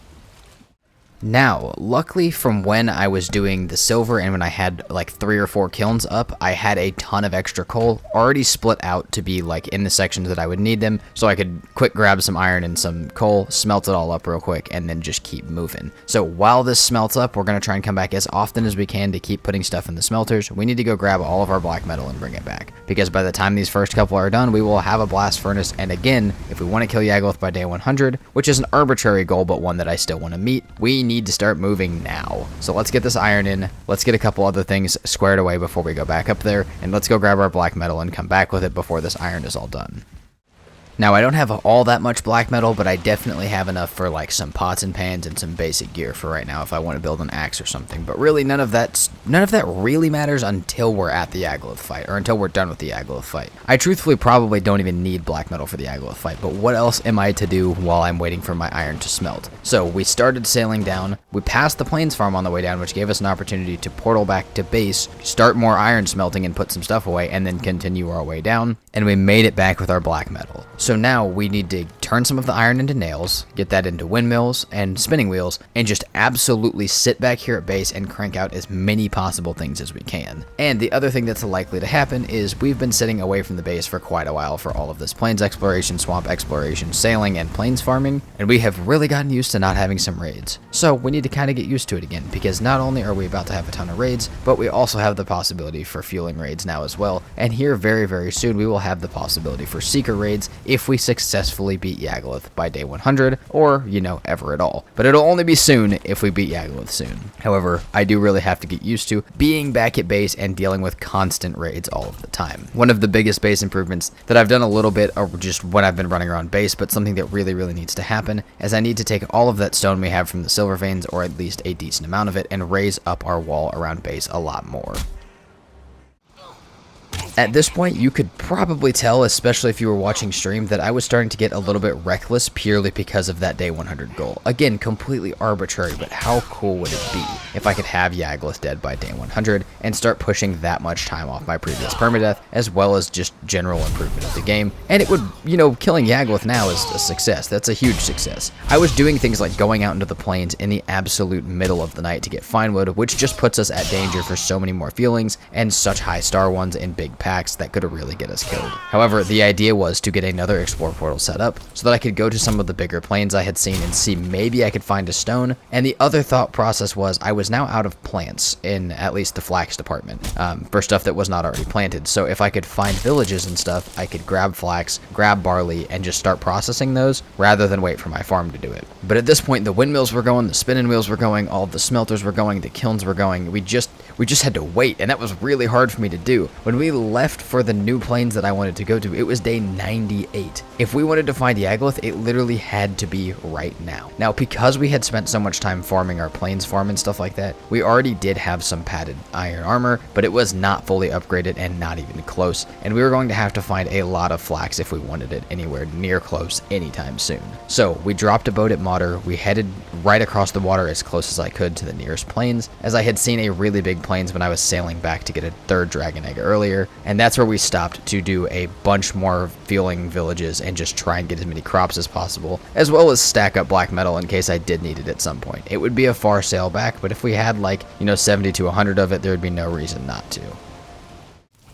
At first, this really big plains looked pretty promising. There was a bunch of the Stonehenge structures, or at least a few of them, but none of them had the Yagaloth stone. The village that we did was pretty big, had some totems, and also had flax and barley for future food and gear. And then we found a second village, but as it was getting close to night of day 98, I wanted to get away so I could go back to base, just get away from everything that I possibly could. And I kind of realized at this point that the chances of doing Yagaloth were very, very slim by day 100, unfortunately. But just then, as I was running away to put my portal down, might just book it past this one, actually.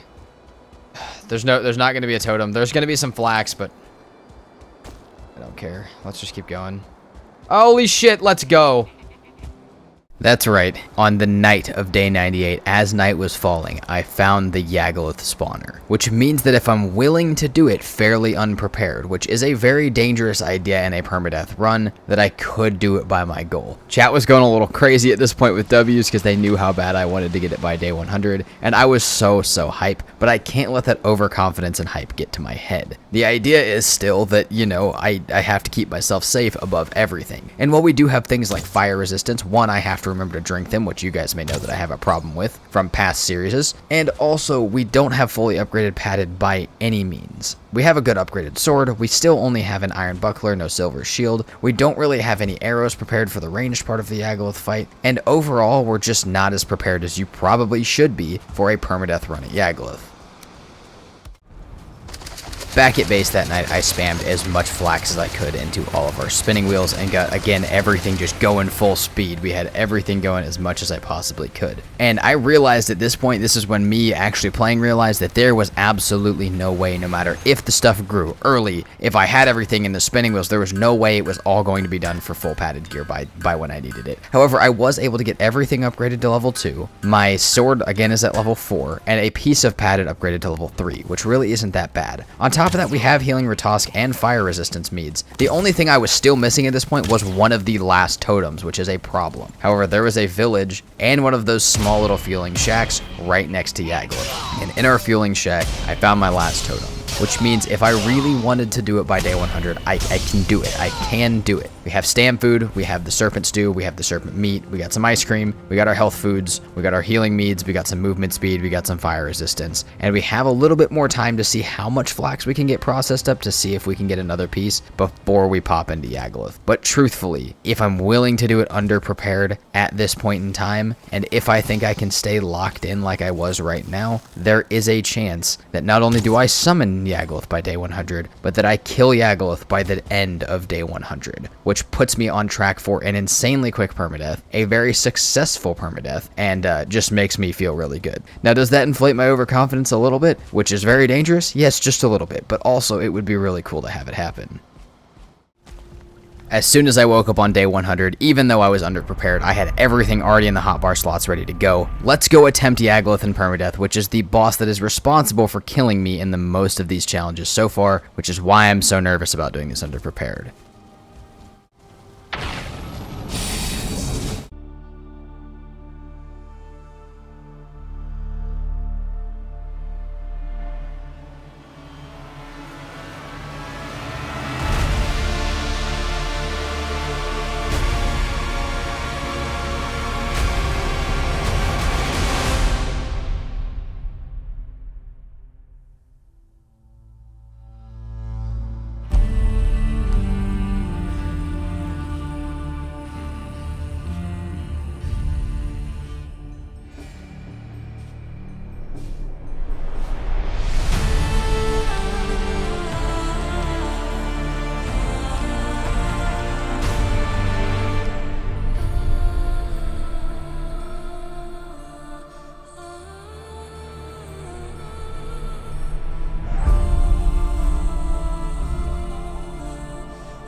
And with that, Yagluth's head is on the altar, our wisp fountain is up, and it's time to start preparing for one of the best and also most rushed Mistlands that I have ever done, mostly because of something that is coming up very, very soon. Now, if that fight seemed really, really short, that wasn't just because I edited it down very short, but that's because it already was very, very short. When I was putting Yagluth's head on the altar, I still had a couple minutes left on my first fire mead that I applied at the beginning of the fight. That fight only took like 5 minutes, and a lot of it was me running away from the meteor attacks. The actual attack portion of it was probably only like a minute to a minute and a half of the fight. But our wisp fountain is up, Yagluth is dead on day 100, and we can start heading for the Mistlands when, like I said, there's a bet coming up and probably one of the craziest Mistlands runs I've ever had. I already have stuff marked out near our Modder Mountain, which also has a portal over to it, so as soon as our wisp stuff is made and I have a little bit more food made, we can head over there. But really, I already have the food from the Yagluth fight as I only had to eat once, so we can probably head over there really, really soon. The first major order of business before I go to the Mistlands is to do all of the stuff I was meant to do before Yagluth, as well as prepare my root harness. My weapons are pretty much good. I could use a better shield, but otherwise we're doing just fine on that. We shouldn't really have to sail, as like I said, we have a portal set down over there, and we could move that portal, or we could make new portal sets, or do a combination of both. Either way, we're very close to Mistlands. The modder is very close to Mistlands, and I think our portal that is over there right now is actually the one that's at Yagluth, which is also still really close to Mistlands. I will have to sail back real fast, but other than that, I should be fine. That being said though, the root harness and getting my gear, my armor, fully upgraded needs to happen before we leave. The root harness gives us resistance to pierce, which is what the Seekers do for most of their attacks, allowing us to mitigate most of the damage we will be taking, as well as the ones from ticks. We will bring our extra fire resistance from the fight in case of a yawl attack, and if we're facing anything that does blunt damage like the Seeker drop attack or a Seeker soldier, then, you know, we'll just try and avoid damage as best as possible. But this is what we got for right now, so let's get all this stuff made up, let's reharvest our farms, get the root harness as upgraded as I can, and then we'll worry about heading to the Mistlands. And while I will rush this Mistlands as much as I possibly can, there is still a level of caution that has to go with it because it is permadeath. I still do not want to die here, even if I may have some reasons to go quicker. Speaking of the reason to go quicker, let's cover that right now because that's something that I've alluded to a lot and I want to talk about it before, you know, it gets lost in the sauce of the video. This actually wasn't introduced to me till a little bit further into the Mistlands, but I just want to bring it up now because it will be a reason that you guys see a lot of progress happen really quickly, and it only was really possible because of a couple things that happened in our Mistlands. But while we head down there, let's explain it. In chat, someone asked me, what's the quickest I think I could get done with Queen, you know, if I was absolutely like going as quick as I could? And I was like, probably day 140. I'm not comfortable with the Mistlands. It can be hard to find Queen. If I was going to comfortably bet on it, I would say maybe by day 140, day 150, I could probably kill Queen. And that's trying to keep myself alive and doing as much stuff as I could. And, you know, this is on Twitch where a gifted sub equals $5. They said 25 bucks in gifted subs, so 5 gifted subs if you do it by day 130. And I was like, okay, well, in that case, we should start going a little quicker. You know, just in case, if I find Queen and I've got some stuff, I don't want to do it underprepared, but if we get to the point where we're close, then we could really, you know, we could really do something. You know, we could have this thing that would make the video more exciting, and also I could win a bet against one of my viewers in stream who always likes to troll me, so I've got it out for him just a little bit. So we're gonna go after that. We're gonna try and do that. And again, this wasn't introduced to me quite yet, but it would have been very soon at this point, and I think it's important that I give it to you guys so that you know why when I start pushing fast, that's why I started pushing fast, was I just wanted to see if I could safely get it by day 130. Now, I still have to make my black metal axe for over here, which I haven't done yet, but this is just our first entry into the Mistlands. If we can find literally anything at this point in time, scale hide, any dungeons, any diverger settlements, any soft tissue, any sap, anything at all, then that's fine. That's a successful run. We just want to check out some of these Mistlands I had marked by modder. This first run into the Mistlands was a really good reason why I thought I could do the Mistlands quickly. I'm almost never confident or comfortable with the Mistlands in any way, but over the first hill I went through, I could hear Seekers, I could hear Divergers like talking in the distance, you know, just kind of like you can in the Mistlands, but I could also hear little skittering, and it's the little skittering of the ticks. And if there's no yawl around, those ticks are on a Jotun's head, which means we have soft tissue over here. And going down to examine it, not only did we have soft tissue, but we had a big flat area of farmable or cultivatable land, and we had had 2 of the Yggdrasil roots that I would be able to extract sap from, meaning my all-in-one Mistlands farm could be all right here if I could defend it. Now, it is important to keep in mind, I really can't defend it, I can't spawn block it, I can't do anything like that, because as soon as I do, I unlock raids for over here. In killing Yagluth, we got way more dangerous raids. We could have Seekers show up right at the base anytime now, which would be absolutely terrifying, but the other raid that is possible from Yagluth is we could have Yalls show up, but not at the base, just in the Mistlands. So we need to try as hard as we can to keep a base in the Mistlands that is under the amount of base structures we would normally need, because that could be really, really bad and really, really dangerous if that were to happen over there. Spawning Yalls on top of our farm would pretty much render it useless, and we would have to go somewhere else or restart the Mistlands completely. But if we can get it somewhat safe without spawn blocking too much and having only 2 structures down over there, we have an all-in-one Mistlands farm that we could absolutely just keep teleporting back to and doing as many things as we possibly need. The only question now is, can I get black metal over there for our sap tap, which I should be able to do because we happen to have a plains right there nearby. The only thing that will make any amount of difference is, will I be able to get the iron for the blast furnace to smelt the black metal for our sap tap? But if I can't, then we're going to have to sail, and that will take a lot longer. Which again, I'm not trying to rush too hard, but if I can do time-saving things for a chance at this bet, that might be a good thing. If I wanted a chance at beating this by day 130, I was going to need to start clearing mines and exploring more of the Mistlands right now. Absolutely right now. And the biggest thing that I want to do that to make me feel a lot safer is frost arrows. Frost arrows are something that not only do Seekers and almost everything else in the Mistlands take damage from or don't have resistance to, but it's also something that slows them down and makes them a little bit easier to deal with. Hitting a 2-star tick with a frost arrow renders it like, you know, able to be hit with a sword rather than it dashing over your sword jump and latching onto your face. So it's kind of important that we get these frost arrows done, and if we have a little bit higher bow skill, it also might help. But for right now, that's the one thing that we absolutely need for exploring. We can kill Yalls with it, Seekers with it, Ticks with it, and we can just keep ourselves safe. And as soon as we have those done, we're going to head out to start doing some more Mistlands exploration and really trying to push some of the things that we need. With a black metal axe and a little bit better gear, some gear upgrades, and a few other preparations, we came back over to the Mistlands to move our portal right down to that Jotun skull so we could get it here in a little bit once I had my black metal pickaxe, and plant any of the plants that I had found on this cultivatable land so we could start growing stuff now. And with all of that stuff growing, we can start working on a few other things that I wanted to work on. The first one being the black metal pickaxe, but also just exploring the general area around us. Now, if you guys are wondering how the black metal situation and the iron situation over here is going to work, I had a few thoughts. I was like, oh, we could find a bridge, and then we could break that, and then we have iron. You know, we could do any of that stuff. And then I don't know why this has never crossed my mind, but I'm sitting here looking at my little farm area, and I realized that one of the big swords is sticking out of the ground, which gives iron. So once we get our black metal pickaxe, we can break that sword, smelt the iron, use that to make a blast furnace, grab a little bit of black metal from the nearby plains, and then we can have our sap tap on top of our farm and really start to get some exploration in while all of that stuff starts working. Alongside my exploration, I also already had my black metal pickaxe, so it is time to start mining into this Jotun skull for some soft tissue as well. There's also a diverger camp over near me, so I can go grab the sap extractor with a cart whenever I need. However, I had seen a bunch of Seekers coming from a specific direction down this valley, and when following the trail of them walking down the valley every time I made noise, we found our first infested mine. Now, depending on what we get in here will kind of set the tone for how close we can get to that day 130 mark.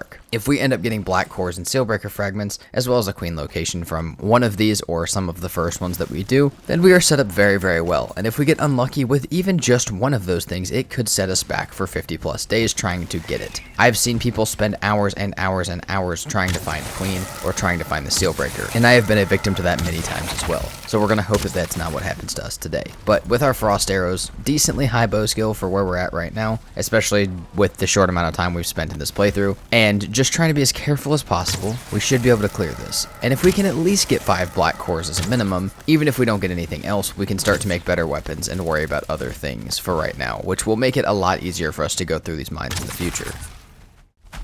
In order to get through this mine, it took 2 sessions and a couple of very sketchy ideas of like how to get things to, you know, open up the mine a little bit and allow me to attack them. And there was a couple risky moments in this, but nothing too bad. Getting knocked off the stairs by a Seeker soldier trying to get it to break the railings was probably one of the stupidest things I did during this. And there were a lot of scary ticks, there were, you know, a couple 1-star Seekers, but in normal mode, it's really not too bad. We have the ability to parry most of it. Now from this, we got 7 cores, no Steelbreaker fragments, and no queen location. However, 7 cores along with the rest of the stuff that we have is enough for our Black Forge. And because I have so much iron already smelted up, and I've been collecting Scalehide as I've been running around, we do have an opportunity to make a Crom very, very soon. And that can be the next thing that we work on if we want, as well as a Demolisher once we get some more stuff set up like the Sap Tap. That being said, as you guys can see right now, though we are going very, very quickly, the base is an absolute mess, and this is something that if I'm absolutely pushing through the Mistlands as fast as I can and trying to stay safe, that may just slip for a little bit. We may just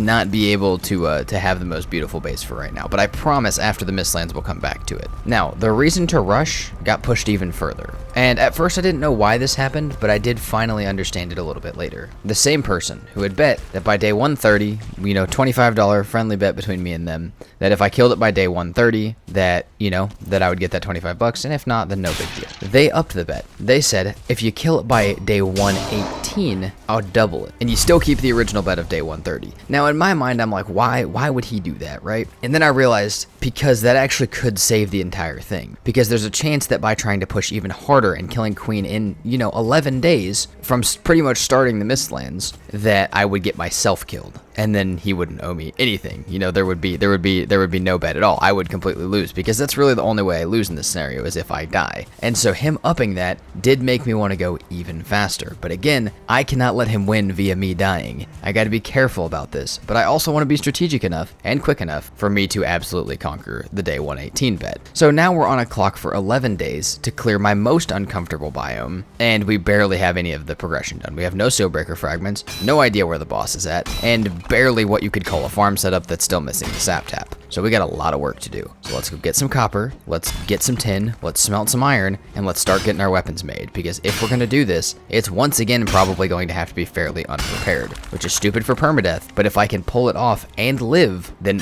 there is no downside to that. It will be amazing if I can do that. The only downside is that the base may be a little bit ugly for just a little bit of time.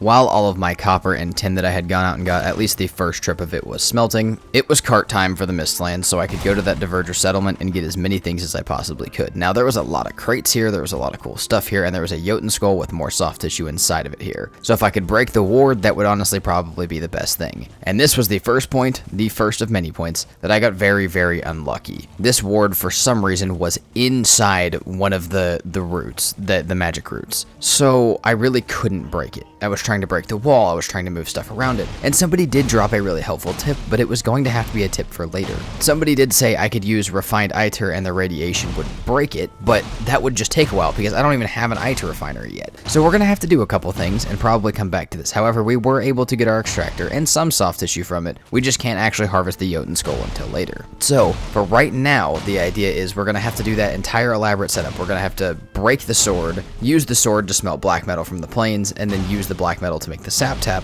But if all of that goes well, we should have a Sap Tap over here at our farm, if not a few of them, and we can start harvesting sap. We have a decent amount of soft tissue from both these crates and that first Jotun skull, and we should be able to start making some refined ITER and some of our weapons like the Demolisher, Spine Snap, and Feather Cape. So all of that gear will be phenomenal, all of the stuff that will be there phenomenal, but we have to remember to come back to this and do it once we have refined ITER so that we can get more soft tissue. So let's go back to base, let's get all the stuff we need, let's get our smelters over here, and let's start working on that metal solutions, because I spent long enough over here trying to break that ward. I'm just going to ignore it for now and pretend like it doesn't exist. Also, our entire farm is pretty much grown, so at any point that we need mage caps or Jotun puffs, we'll keep our cultivator on us, we'll come over here, and for everyone that we pick up, we'll replant one of them. It's a crappy little farm for now, but it'll work. The other really big thing that we got made was from that mine, we got major healing meads done. So, we have those in our hotbar now. Hopefully those will help keep us alive as well. But this area over here, as we start to add more stuff in, could get dangerous if we forget about the raid limit. And if we don't forget about the raid limit, we could have stuff spawning outside of our portal. So either way, we got to be kind of careful over here for right now. Fortunately for me, my plan worked perfectly. Ancient swords for iron for the blast furnace, black metal for the blast furnace for black metal ingots, and then black metal ingots turned into a sap tap beautifully to finish off our farm for right now. I did get enough stuff to do 2, but I didn't have a second extractor, so we'll do 2 at some other point, but for right now we have 1 going. We'll keep the stuff over here for the second one. The area was getting very dangerous over here. I could hear a yawl over the diverger settlement, 1 over our sap tap, or like right on the other side of it, and then 1 near the infested mine, which was all very, very close together. Now we can probably get rid of them with frost arrows and the help of nearby friendlies, but you know, that could get dangerous. We need to be careful. We need to have fire res on us, and once we have that feather cape, we need to be very, very careful of them. However, with our farm going, the idea is we now need to start exploring as quickly as possible and as safely as possible. The best gear we can possibly have, mixed with some decent food, should keep us alive, and we need to make sure that every single time we come back to base for anything, to repair stuff, to make new stuff to sleep, we need to grab more sap, because that is what's going to allow us to make almost all of our Mistlands progression stuff. So we're going to head over, we're going to grab modder buff so we can sail as far as we want, and then we are going to kick it into high gear as far as exploring goes.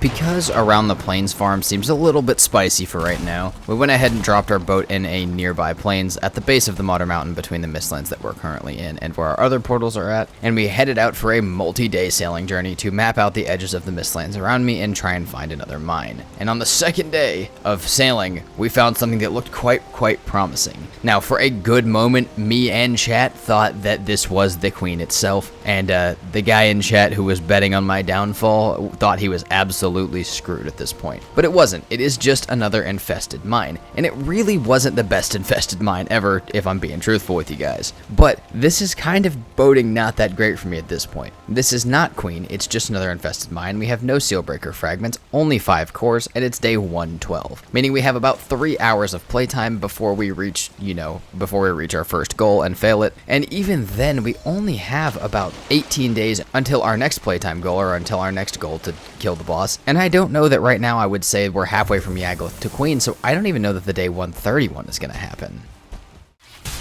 The beginning of this mine was extremely disappointing for progress, and very dangerous. There was a lot of ticks, a lot of seekers, and just a ton of little back hallways that had nothing in them. Until I saw it, the Queen location. And we got very lucky with where it was. Queen, Yagluth, and Modder were all damn near touching. I feel like if you had double the render distance, you could see all 3 of them. They were all so close together. And we already have a portal over by Queen. That's where our Mistlands farm is at. So whenever we're ready, we can head over to it. Now, we did get a few black cores. We did get some stuff. But again, not a single Sealbreaker fragment, which is a massive problem right about now. Because we are on, once again, day 12. We have 6 days left, each day being half an hour. And that's if I don't sleep. And we're at the end of day 112. So right now, even if I don't sleep at all, I have about 2.5 hours left of gameplay, and I don't know if by then there's any chance that I make a Spine Snap, a Crom, a Demolisher, full Carpus gear, and then get all my meads ready, all my food ready, and a full Steelbreaker. I just don't know that it's possible. But to be quite honest, all the way from post-Modder to this point in time was one single play session. And it was a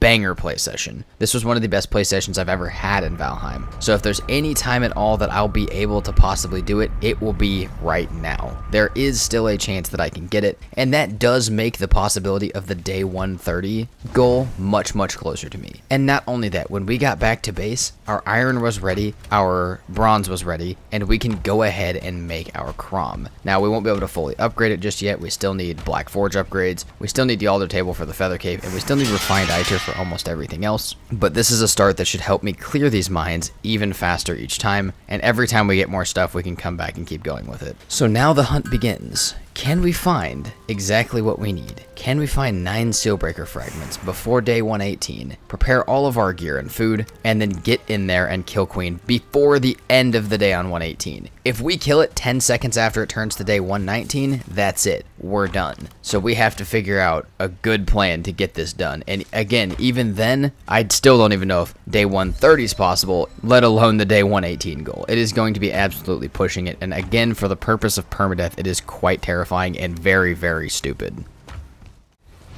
I spent the rest of this play session doing as many different busy work tasks as I possibly could. Smelt all the metal, make more coal, cycle the 5 cores that we have in between Yaldo Table, I2 Refinery, and Black Forge to get all my recipes, make as much refined iter as I can, and keep my stuff repaired while I'm out exploring, and then getting as much sap as possible, farming my foods, just doing everything that I absolutely could, and everything that I needed to, even though it felt like I had to rush, because again, we have to keep ourselves alive. But that was what I spent the entire rest of the session doing, and I got back on the next day with an insane amount of readiness to go kill Queen. Back on the next day, I was absolutely ready to crush Queen as quickly as I possibly could. We still have 5 whole days left. We have a decent amount of refined iter for at least the base weapons, and I've got a few plans and a couple strategies that I'm not necessarily sure about. Now, before I get into any of that, I do want to make it extremely clear, though I haven't gone over every single time it's happened, because that would add hours to the video. We have been raided probably every 20 minutes on average, if not more, and that's, considering the fact that we really haven't been back at base that much. We've been raided by Seekers a few times, which once right after Yagluth was a little terrifying. We've had so many trolls and still so many foul smells from the swamp because we still haven't killed Bone Mass yet. But I got the Demolisher made as soon as I was on, meads were constantly going, and food was constantly growing. We did actually have a little bit of a chance to get it by day 118 if we got really, really lucky with Sealbreaker fragments. It would be difficult. It would be very, very difficult. And I will not die trying to get it, is my goal, but I'll get as close as I can while staying alive as physically possible. So today is once again more exploration, because now that I have stuff going, I have a farm, I have the location, and I have enough cores to at least cycle through all the crafting stations because I have 9 at this point. It's just time for Sealbreaker fragments. That's literally the only thing I need. I need Sealbreaker fragments and a little bit of time, and I can get this done. So now it's kind of down to how long does that take me, and how quickly can I safely explore Mistlands and find new Mistlands that actually have infested mines in them. Do I do it by water? Do I do it by running? Do I make Rataskan Lightfoot meads and take up some of my mead fermenting time, but also speed up my Sealbreaker time? It's a bunch of different things that I need to consider. The other thing that I need to consider is, do I make a magic staff? A magic bubble is something that I found in hardest settings and my 2000 hours playthrough as very, very, very useful. However, it gets more useful the more blood magic skill you have, and I do not have time to build a farm or level it at all because it takes hours. Now, one, I normally don't really want to do that on stream just because while I know people would hang out, I know you guys would hang out, you guys love to hang out even if it's boring stuff, which is something that I am absolutely blessed with, but it just still feels weird, but it also would absolutely encroach on the amount of time that I have. So we may make that, we may not make that, we may make it for the Ashlands, we may make it now, but that's something that I really have to think about if it's going to be worth it or not, because it will take time to make and it may not be that useful right now, but it's also, again, very stupid to do permadeath without it. At first, I opted for the sailing method to try and find new mines, as well as just establish where the edges of all of these Mistlands were. If I could do that, then I might actually have a good idea of which ones are bigger and which ones I can spend more time in. However, while the idea of this was really good at first, it was taking up way too much time and it was playing it too safe for my time limit. I now have 4 days left, so we need to kick the exploring into high gear. That being said, exploring like this was great for scale hide, it was great for hair meat, and it was also good for the wood that I needed. It was just not good for mines. I also needed to explore the area by Queen, and while there were some dangerous, possibly dangerous moments during that, we needed to get a portal down over by Queen, make our way over there, make sure that there wasn't like a small ocean between us and Queen or anything like that, and also just explore that Mistlands. And it ended up being a lot bigger than I thought it was going to be, and it also allowed us to go ahead and find our 3rd mine, where hopefully we can hope for Sealbreaker fragments. I extremely doubt that we'll find 9 in here, but if we can just find some to break our Sealbreaker fragment dry spell, we are currently at day 115 and most of the way through it at this point before we have to sleep or stop exploring the Mistlands for the night. So we are pretty much left with 2 days and 1 hour left to completely kill Queen, and we have no Sealbreaker fragments yet. We have a lot of other stuff. We have our Demolisher, we have a Crom, we have our meads made, we could still use a Spine Snap, but if I really had to do it with what I had right now, I probably could. It would just be very stupid, but I can't even consider it until I have part of that Sealbreaker. This mine had so much stuff in it, good and bad. We had tons of black cores, secret rooms, seeker soldiers, regular seekers, 1-star seekers, getting trapped in a room with a seeker soldier, and even a 2-star tick or two. And while we got everything that we needed, secret room after secret room, big room after big room, still not a single Sealbreaker fragment. So it's on to the next one. All we can do at this point at day 116 is just run, and look. Now, it's still possible. I know it sounds way too optimistic, but again, if I'm stupid enough to go into the boss fight with what I currently have on, there is a chance I could still do it. We have the altar table built, we have a crom built, we have a demolisher built. It would be very, very stupid. But we could. We really can. If we can find the Sealbreaker, I will do it. I just, again, it's for the idea, it's for the bet, it's for the tension, and it'll be fun. It adds to the challenge of the permadeath, as if the max raids wasn't enough. So we're going to keep running, we're going to keep looking, and we're going to find another one.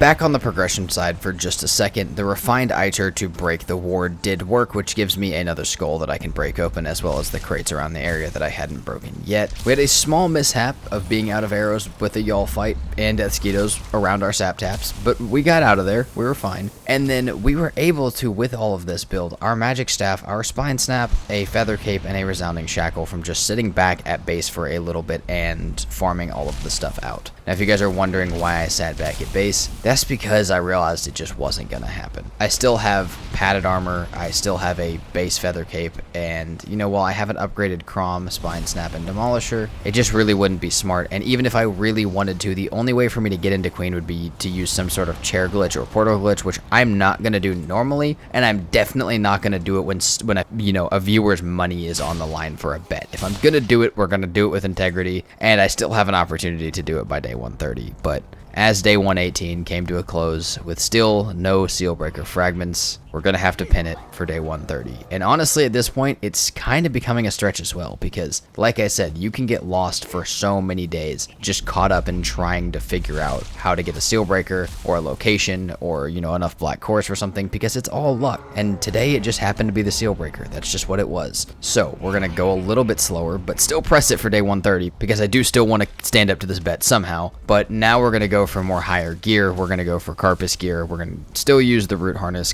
and we're going to decide if magic is worth it or not, because we have a little bit more time on our hands now.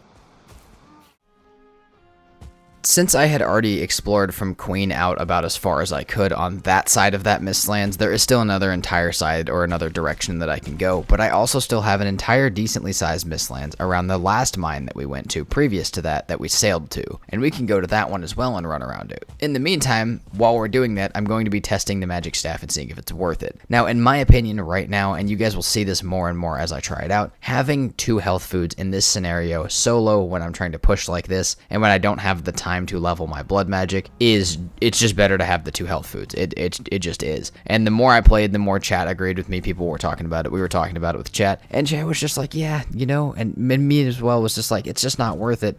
You get put down to like from 160 health to 80 health because you're already fairly low health because you have to have a magic food, and then you're at like 80 health, and that's just not good. That's just not good if it gets broken. And 250 health of unarmored, unresistant damage is not that much compared to having like an extra 100 health of armored and resistant to what you're fighting damage. And since we're going to be fighting Pierce and in some cases Fire, in which case we both have resistances for that, we should just probably go ahead and have the more health food. So what we did, probably waste a little bit of time building the magic staff. As long as we get it by day 130, I am absolutely chilling. Now, also in running around this Mistlands, I got fairly unfortunate. It was a decent Mistlands, but we were also plagued with a plains/black forest that when I got lost at it just absolutely cost me so much time and energy trying to get back to where I was at. I ran out super far, didn't realize how far out I ran, and then had to waste so much time getting back to my base, to the point where I left my portal partway back because there was just no way I was even coming back to this Mistlands. It was just, at this point I was just like, okay, when we go to the Ashlands, we'll need a different boat anyways, and if we already have a portal to Queen, there's not really a reason to sail with this boat. I don't even need it. We'll just leave the portal. I don't even want to waste the time anymore, so that's what I ended up doing. And with our magic thing decided, I still may mess around with it a little bit for actual Mistlands exploration, but with our magic thing decided for the fight, we're now going to go check out the other side of the Mistlands near our Queen and farm, and hopefully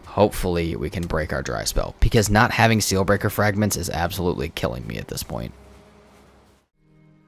There were two really cool things that happened when I went to the other side of our Queen's Mistlands. Number one, it was a lot bigger than I thought, like significantly bigger than I thought, and packed with all sorts of stuff, good and bad, resources and mobs. But I also, for the first time, running through the Mistlands, and I kind of started to feel it in the Infested Mines previously, but now that I have my Mistlands gear, for probably the first time ever in one of these playthroughs, I feel almost comfortable in the Mistlands. Now, a sense of comfortability during a really dangerous situation can be more dangerous than the situation itself, but I don't mean necessarily like that. I more mean that for once I actually feel like I know what I'm doing in the Mistlands, which it just didn't happen a lot. Mistlands has been my most uncomfortable biome and still is, but this is when I started to feel like it was, like I was starting to get the hang of it. And as we were running through this side of the Mistlands, we found a new infested mine. This one had a ton of stuff right in the entrance, and it was very, very scary to dip into, as well as there was a lot of stuff outside. Now, I was still using my magical barrier for stuff like this because I still had magic food and also a 2-star tick or a 2-star seeker that I didn't see in one of these entrances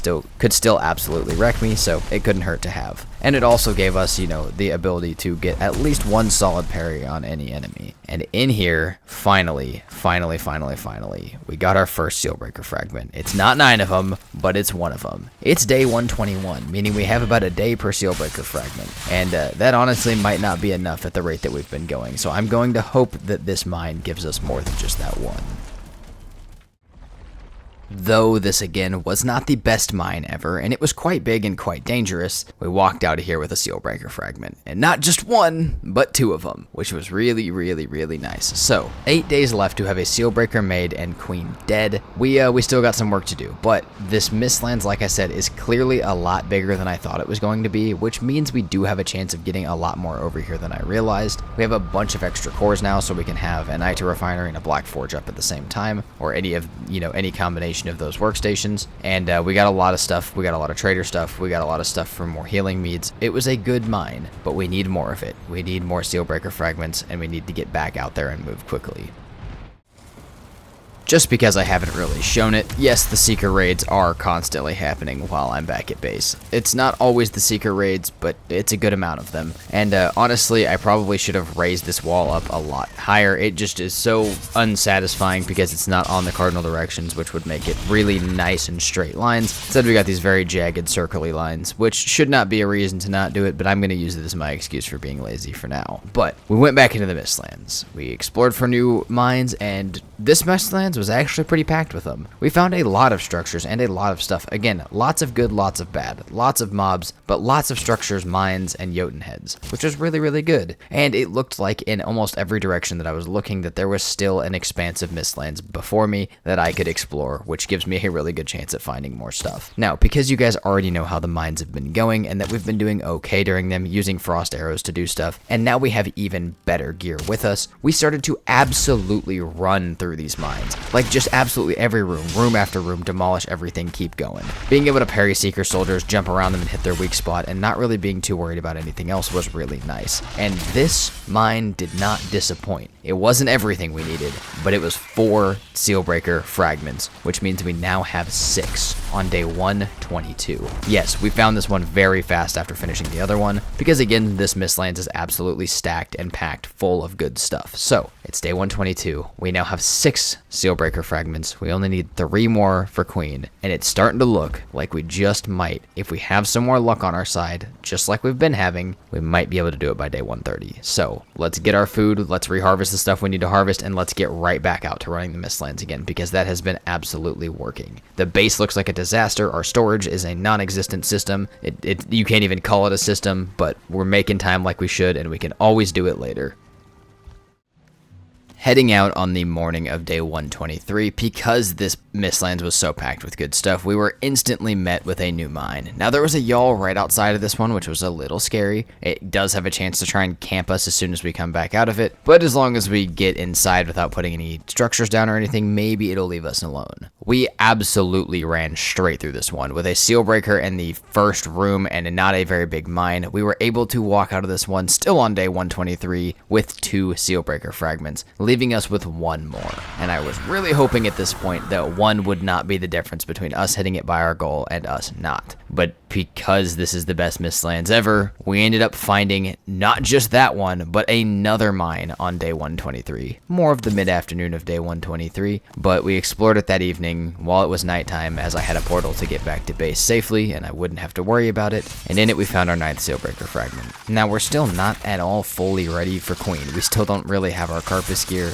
We still don't have all of our Carpus gear at what it should be, but I'm definitely much more prepared than I was willing to do it with earlier, so maybe we just go for it. So let's get our Sailbreaker made, let's get our portal moved over to Queen, and let's prep anything that I could absolutely ever need. 2 health foods, 1 stam food, a Yagluth buff, a resounding shackle, and all of the weapons that I'm used to and love. Hopefully we can kill Queen, hopefully we don't have any mishaps, and hopefully with 7 days left we should have plenty of time to get it done. These Sailbreaker fragments really absolutely could have cooked us, and I'm so glad that this Mistlands was good enough to heal our bad luck from earlier in the Mistlands. Now, the plan was to go straight to Queen uninterrupted, but there was a 2-star Seeker outside as well as a Yawl, which when teamed up were just a little bit terrifying. But we used all of the Carpus from the journey that we had just been on through all of the different mines to make up as much Carpus gear as I could, as I had had refined Iter and Iron going back at base the whole time. We had everything else upgraded, we had Frost Arrows, and we had our portal over here. So without further ado, let's get into Queen, still slightly underprepared, but on day 127 by our deadline.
And just like that, the Queen is down, leaving us with just Bone Mass and an Ashlands exploration between us and victory. But it also unlocks the most terrifying raids that are possible in the game, and ones that will actively require me to change a lot of stuff about our base to keep ourselves safe, as when they start happening, oh my god, are we in trouble. Now, with the Queen over and us in less of a rush, which by the way, I do want to, for full transparency, we did end up getting the 5 subs from Thano who gave them to us. So thank you very much to him for putting his wallet on the line against my character to make the video much more interesting and motivating me to do it a lot faster. It actually pushed me to a level that I did not know I was capable of in the Mistlands, so shout out to him. But yes, now we are back at base. We still have a ton of extra food. We still have to go retrieve our boat for nails and do a couple of other small things of exploration. And we need to organize our base so badly. This base started as such a nice build that I was so proud of, and it just stayed that way all the way through the Mistlands. And by stayed that way, I don't mean stayed that I was proud of it, I mean stayed in the exact same state and didn't progress with us at all. So, while I will not bore you guys with the details of exactly what we did, I'll give you guys the rundown of what we tried to do as we were doing it. Now, at this point, we're still processing some metal, we're still processing some refined iter, we're still doing a few things that we will need, but we're also needing to make a storage area, move all of the portals, move some of the Mistlands level and up workbenches that are just in the middle of our area, and give ourselves a little bit more room for Ashlands portals, as when we hit there, we're going to have a good couple of them if we want to keep ourselves safe. So we need to get all of that stuff done, and we need to get a nice little comfort area so that we have higher comfort for our Ashlands journeys, which is something we should have done so much earlier than this. And then we will fill whatever space is left, which probably won't be much, with a good bit of decoration so that we have a nice base to run around in, as well as we will have a reason given to us here in just a moment to raise those base walls to the max that they can be raised. The building took us a lot longer than planned, but it was honestly really fun, and it was really nice taking a break from the constant rush to build a cool base that I had never really gotten to build before. We set up the crafting stations up on a top second layer with the storage below them. We moved the portals around for now. We'll move them to a new spot soon. And then, while organizing our storage and getting all the new stuff set up in signs, we had it happen. We were raided by charred Twitchers. Now, I've never seen this raid before because I haven't really played with raids since the Ashlands has come out. And I had no idea that not only does this one spawn Twitchers, but it spawns Monuments of Torment themselves, which if you don't know or haven't been to the Ashlands, they are spawners. So not only does it spawn things, but it spawns things that spawn things, which is, not good. And these things throw like MLB players. These things throw rocks so fast and so hard. They do a lot of damage, they do a good amount of damage to structures, and they are absolutely spawning out the ass over here around this Monument of Torment. So, not only do we have to clear these every single time that this happens, which could be every 13 minutes, which is about how long it would probably take me to clear it, but these guys can also, if we choose to ignore it, start chucking rocks over our walls and destroying everything that is up top, especially from the higher vantage point behind our base, which is exactly why we are going to have to raise up the walls as high as we can while doing the rest of the stuff in our base. Now, I will say, we no longer have a flyer raid, which is really, really nice. That means that when we get raided like this, and exactly like we did in this scenario, I can sit down in my base and, regen my health, eat some food, hang out, or just completely ignore the raid in some points, and just go about my day. So we are going to raise that up so that we can ignore the raids a little bit better, and the further we get into this playthrough, the less and less I need to come out of my base. Once we have stone portals here in a minute, I might never have to come out of my base again, but we need to get these walls raised up. We need to make sure our base is completely proofed from these guys, and then we need to start prepping for the Ashlands. But it is going to be still probably another 2 or 3 hours of building before I go anywhere, just because, again, we let the base get so out of hand. Our storage system, our building had nothing, and I want to make it look nice as well as be a lot more functional. While I was building my base and waiting for other stuff to process, I did a ton of farming resources and building little things that I did not have quite yet, and fully upgrading things that weren't quite there. Again, we skipped a lot of steps on the way to Yagluth and Queen, and even when we did Modder, it was still fairly unprepared. We did a really big section of this playthrough like that. So in order to catch it back up, it took a really long time. We got as much barley as we could and as much flax as we could when we needed to. We raised up the walls around the base. We farmed scale hide and carpus to get a carpus chest piece, as we probably will not really be using the root harness in the Ashlands. And then we also spent a ton of time building. We made a nice little chandelier in our base. We made a nice little darkwood table with food and meads on it. We got all of our chests labeled. We had meads going this entire time to ensure that we had enough stuff for the Ashlands. We harvested stuff for our boat so that we could make our Drakkar when we were ready to go. And we just did so many little busy tasks around the base for multiple hours, just getting ready for the Ashlands and repairing everything that I had skipped on my way here, and it was really, really nice. Now, we did get a good couple more raids, but after raising that wall, I could completely ignore all of the raids as a whole. Like, there was no need to have any thought towards it unless I was outside. We did get a new one called the Undead Army Marches, which is another one that I hadn't seen. It's different from the previous one. It spawns the marksmen and the warriors. But yeah, that one was a little different, but really we don't have to acknowledge them at all. And when two different types of raids spawn, they all fight each other, so it really hasn't been too hard. But after hours and hours of prep, on day 139, so like 12 days after we killed Queen, it was time to start heading to the Ashlands. Now, the way that we're going to do this is sail our long ship down there, break it for nails, build our Drakkar at the furthest south point that we can. Like, so we'll take this down to the furthest south point, build our Drakkar there, and then head on to the Ashlands. But we also do still have to do a little bit more farming for things like portals and stuff for the Ashlands, because there is a lot of stuff to be done there as well. On my boat journey, I was able to get a little glimpse of the Ashlands and what we were dealing with. Now, we're looking for a high spot in the Ashlands, or what looks like a big plateau/hill, as that's normally where the lava fields and charred fortresses are, as well as the boss location. Now, just trying to be funny, I did mark, like, out where I was seeing this big flat spot and where I was seeing the big hill in the distance, just kind of tracing straight from our boat where I thought, where I thought there was a good spot to go, and I went ahead and marked it as Fader, kind of half as a funny prediction, and kind of half as a, like just a marker for where the good part of the Ashlands was. So, now we're going to head to this nearby plains. As long as it's anything but Mistlands, I guess, we will pick up this boat, pick up the nails from it, drop the ancient bark back at base, pick up the extra resources we need, like the ceramic tiles, the Yggdrasil wood, and the extra fine wood. We'll toss down our Drakkar, we'll make sure everything that we need is ready, and we will head to the Ashlands. And we can check, who knows, maybe our prediction was right. Now, we did have to spend a little bit of time prepping frost arrows, waiting for some of our meads to finish, and just some food, just some basic stuff, but it was all just the waiting game and the basic harvesting up in the mountains game, so we're not going to worry about it too much. For right now, let's drop our Drakkar in the water, and let's head to the Ashlands. We're hoping for maybe a bone maw or two, we're hoping for not very many vultures, and we're hoping to see something nice to land by. Maybe we see a charred fortress, maybe we see a diverger structure, anything nice that we could possibly land by. Holy shit, this is like a wall of spikes.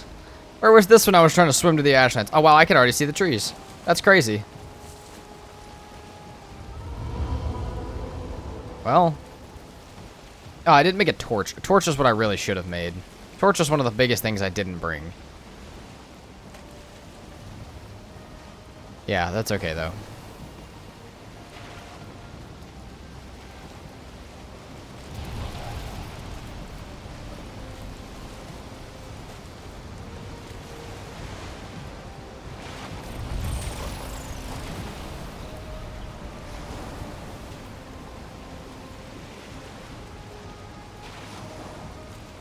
Hard turn, hard turn. We don't want to land on that. This isn't a bad landing, though.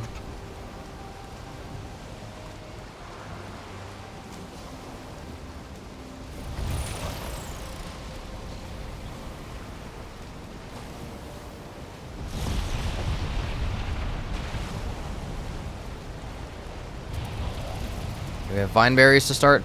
I always really like putting my portals up in these areas, up in these big areas like this, because makes it a lot easier to hide from stuff and keep your portal safe.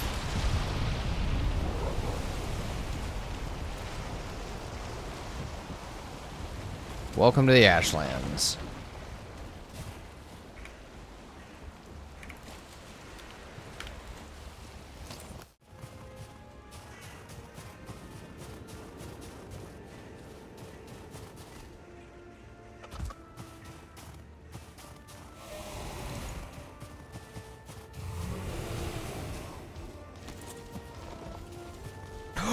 There's no way! There's no fucking way!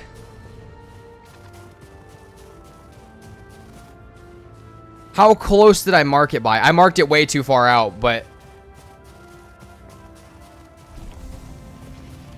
There's no fucking way.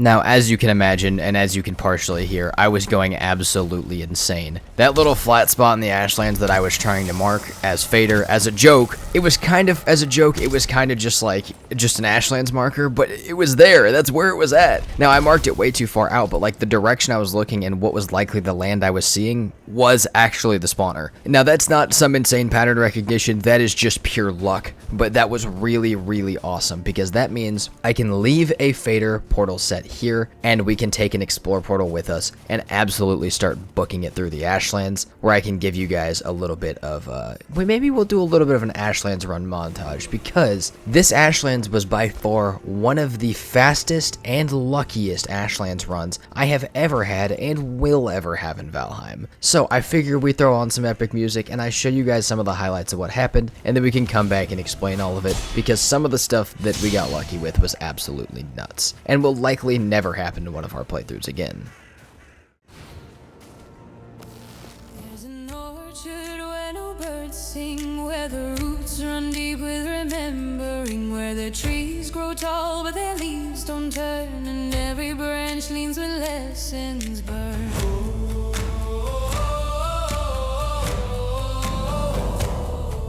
The soil is black with a soldier's cry, watered with oaths and last goodbyes. Each tree was born from a broken blade, from bones too stubborn to fully fade. They say don't sleep beneath that shade, for the wind still speaks of the vows they made. In the orchard of ash, the dead still grow, with bark for skin and breath like snow. No names carved, no stones to see, just roots that reach where hearts should be. Don't walk too slow, don't stay too near the orchard of ash. Still wants you here. They planted us deep, but we reached the air. We died in rows, And we're still.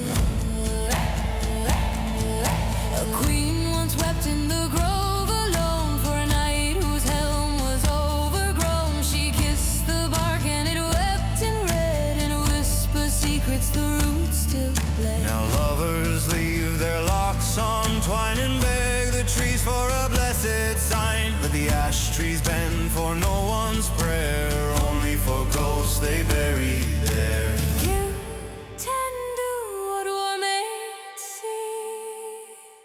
You can only kneel and let it feed. In the orchard of ash, the swords still ring, in every wind, in every spring. No birds alight, no flowers bloom, just silent rose and endless gloom. Don't speak your name, don't drop your fear, the orchard of ash.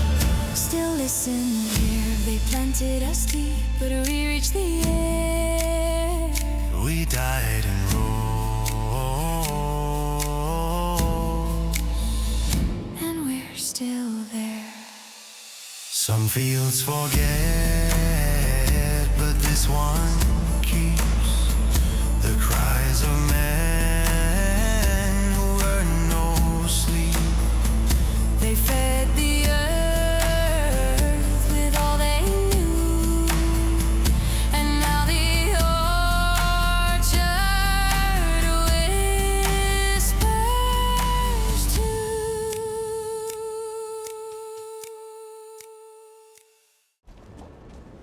So, it's safe to say our entry into the Ashlands was very chaos-filled and very, very fun, but also included a lot of lucky elements that I will point out from that little montage. Now, not all of those are actually before right now, some of them are after right now, which is totally okay, because I just wanted to show you guys some of the highlights of our very first, our very first session in the Ashlands. First of all, obviously, right up the hill from us, we found a charred fortress, which was really, really nice. And the charred fortress had eyelight in it, it had flame metal in it, and it had 4 bell fragments in it, which is the most you can get, which is so nice. And obviously we don't need the fader location because that doesn't matter at this point. Now at the Charred Fortress, I don't know if you guys know this is possible or not, but you can connect stone portals to regular portals, and they work as a one-way, so the stone gateway can carry metal through it. So if I set up a stone portal at base, I can carry iron through for a stone cutter, and then set up a stone cutter here and set up the other stone portal, or vice versa. I could set up the stone portal here and leave the other one back at base. We will pretty much have to have 3 normal portals and 1 stone portal for this to work, and every time we do it, we will lose our stone cutter because we can't bring it back with us, but that's totally okay, and we have a bunch of extra iron for that. Now, after we got the stone portal set up, and because I was already trying to process some flame metal back at base, I decided there's a flame metal node right next to the fortress. Why not just go ahead and grab it while I have the portal down, especially if it's going to cost us 2 iron each time we need to do it. We don't have a ton of extra, we've got some though, so at this point in time, it would be nice to try and throw as little stone portals down as possible, so we will go ahead and get this flame metal over here, and then we will keep moving.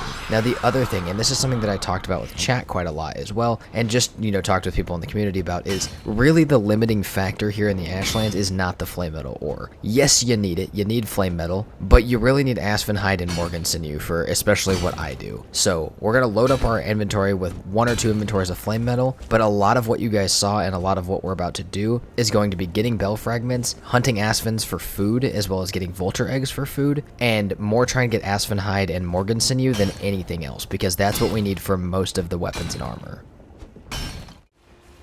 Now, after I got done with this Charred Fortress, I picked up my stone portal, left it back at base as a placeholder portal, and then for now I just took my Explorer 1 with me as I wouldn't need to get back to that fortress, and I have a portal at Fader. Really, this Explorer portal is going to travel with me everywhere. The placeholder one will be the stone portal that I bring metal back through, and then we will have our Fader one for whenever we're ready for it. I was able to find a diverger structure, but what I was very worried about was I hit ocean on the back side of the island, which really made me worried that I may not be able to only do this Ashlands with 1 single island. That would be kind of concerning. It would be a little bit of a problem. So I was just slightly worried, but there was still some room for me to push around, and I was able to find another lava field that was lightly connected to the island we were on, and it looked like it had more stuff on it. I tried to make as big of a point as I could of every time I was back at base, putting flame metal and coal in the blast furnace to make sure it was going. But I got to the point where flame metal by itself wasn't enough. I needed to start farming Morgans, and I needed to farm a lot of them, as well as aspens. So, on my way to looking for more charred fortresses and flame metal, that's exactly what I was doing. Any Morgan den, any outside Morgan, or even any ruins that could spawn a Morgan, I was going to it and trying to take the fight. Especially now that I understand the dodge pattern for them, it makes it a lot easier. As well as if I saw aspens, even 1-stars that could possibly kill me, I was trying to target them as hard as possible. The other thing that was making me push through this so much faster than I ever would push through this was I had every mead I needed on. Everything that, like if you were playing in creative, you'd have these same meads on. I had lingering stamina mead, lightfoot mead, tonica ratosk, and we had fire resistance, we had our rested, and we had our feather cape. We were absolutely booking it through the Ashlands. And we were doing really good damage as well. We had a consistent flow of frost arrows, and every time I needed more, I went back and got more. And like I said, I was starting to, just like the Mistlands, get really comfortable with the dodge patterns and how much damage each mob did, what I could parry, and all of that kind of stuff, which makes fighting in situations and 1v1ing things quickly much more confident situations. And when you're like that, you're much less likely to pull a pack behind you that can get you killed. After farming a bit of Morgan sinew and aspenhide, I started to really try and make my way into exploration. Now obviously if I see that stuff, I'm going to do it anyways, but I was able to find another charred fortress really quickly and an entire other giant lava field that would likely contain at least 1 more and a bunch more flame metal as well. So we started clearing the monuments of torment around it, and it was time to start heading in. Now luckily this one had one of the big ruins around it that not only had a bunch of vine berries that I could harvest for all of my food that would probably carry me to the Fader fight if I was quick enough, but I also still had enough frost arrows, and I made some Carpus arrows for structure damage specifically, so I can hop up here on top of this very tall ruins, build a little staircase, and we could start shooting down into the fortress as well as breaking the structures around it, which should make this a lot more simple. Now I'm pretty sure at this point, I'm looking over there to the left, And I'm shooting this, like, you know, the Monument of Torment's here. And over there to the left, there's one that looks almost a little bit purpley. Now, I didn't know it yet, but that is one of the parts of the Durnwyn challenge, the Durnwyn, like, side quest. And I have to be very careful of that, because that means that if I start to load in that area, we're going to get 2-star summons. And there is no way in hell that that's a good idea for what I'm dealing with right now. So, let's shoot some structures down. We'll kill stuff as it falls out, and we can hop in, hopefully, from here. If we can make it in from this little ruins and a staircase, then this should be probably the easiest fortress yet. At the same time that I had been doing all of this exploration, I had been making sure to come back and constantly do flame metal, make sure that all of it that I had was smelting. And while we didn't have an absolute ton of it, we definitely didn't have a small amount, and stuff was starting to absolutely flow once I had the Aspen Hide and the Morgan Sinew back. I was starting to look at the rest of the Black Forge upgrades. I had the flame metal helmet, I had just made the Slayer, and I was on my way to making the Ashen Cape as well very soon, as it's fairly cheap to upgrade once you make it, and it gives you a ton of extra armor for fights. So we can toss the Crom away. We now have our Slayer. We have Iolite somewhere, but I don't exactly remember where, so we're gonna have to grab that at some point as well. And then, you know, we can have our Lightning Slayer. We can start working on any other things that we need, but I don't even really think that I have to build the Ash Fang or the Berserker Axes for this fight. Almost every time recently I've been using the Demolisher to take care of any of the summons, and the Slayer for all of the damage, which means I don't need the Berserker Axes, and I can use the Spine Snap with its Spirit Burn damage if I really need to. It's a tiny bit less damage and it may not have the special effects, but in my opinion it's still a pretty worthy contender for doing damage in a fight like that. So we're going to keep that on us, we'll use our Demolisher, and we'll get our Slayer made into Lightning. And then all we need to do after that is get our armor fully upgraded, at least as far as we can get it upgraded right now with the current game. If we get all of that done, and we get the best food we can that we've been running a lot of the Ashlands with, which is the pecan pie, the roasted crust pie, and the mashed meat, we should be pretty much ready. I think that if we have all of that stuff, that, you know, all I have to really do is worry about the bells. And with this Charred Fortress almost done and 4 bell fragments from the last one, as long as I don't get extremely unlucky, this should be our second to last one. And we're not even at day 150 yet, which means that no matter what, as long as I don't get myself killed, which is a possibility more now than ever, that I may cut almost 100 days off of my total last permadeath time. My last permadeath took almost 250 days, and here we are at day 150 trying to find the last bell fragments and get my sword upgraded to kill Fader. So it definitely could be an experience. It definitely can be great, but like I said, death now is still very likely and could very much happen. So we need to work as hard as we can to get everything upgraded and at least give ourselves the best chance of not dying. Oh, 33 flame metal. Oh, give me one more than that. No. Hopefully there's 2 chests inside then. Alright, time to go through the process again. We got this. We got this. Alright, we'll be back with the other stuff here in a minute.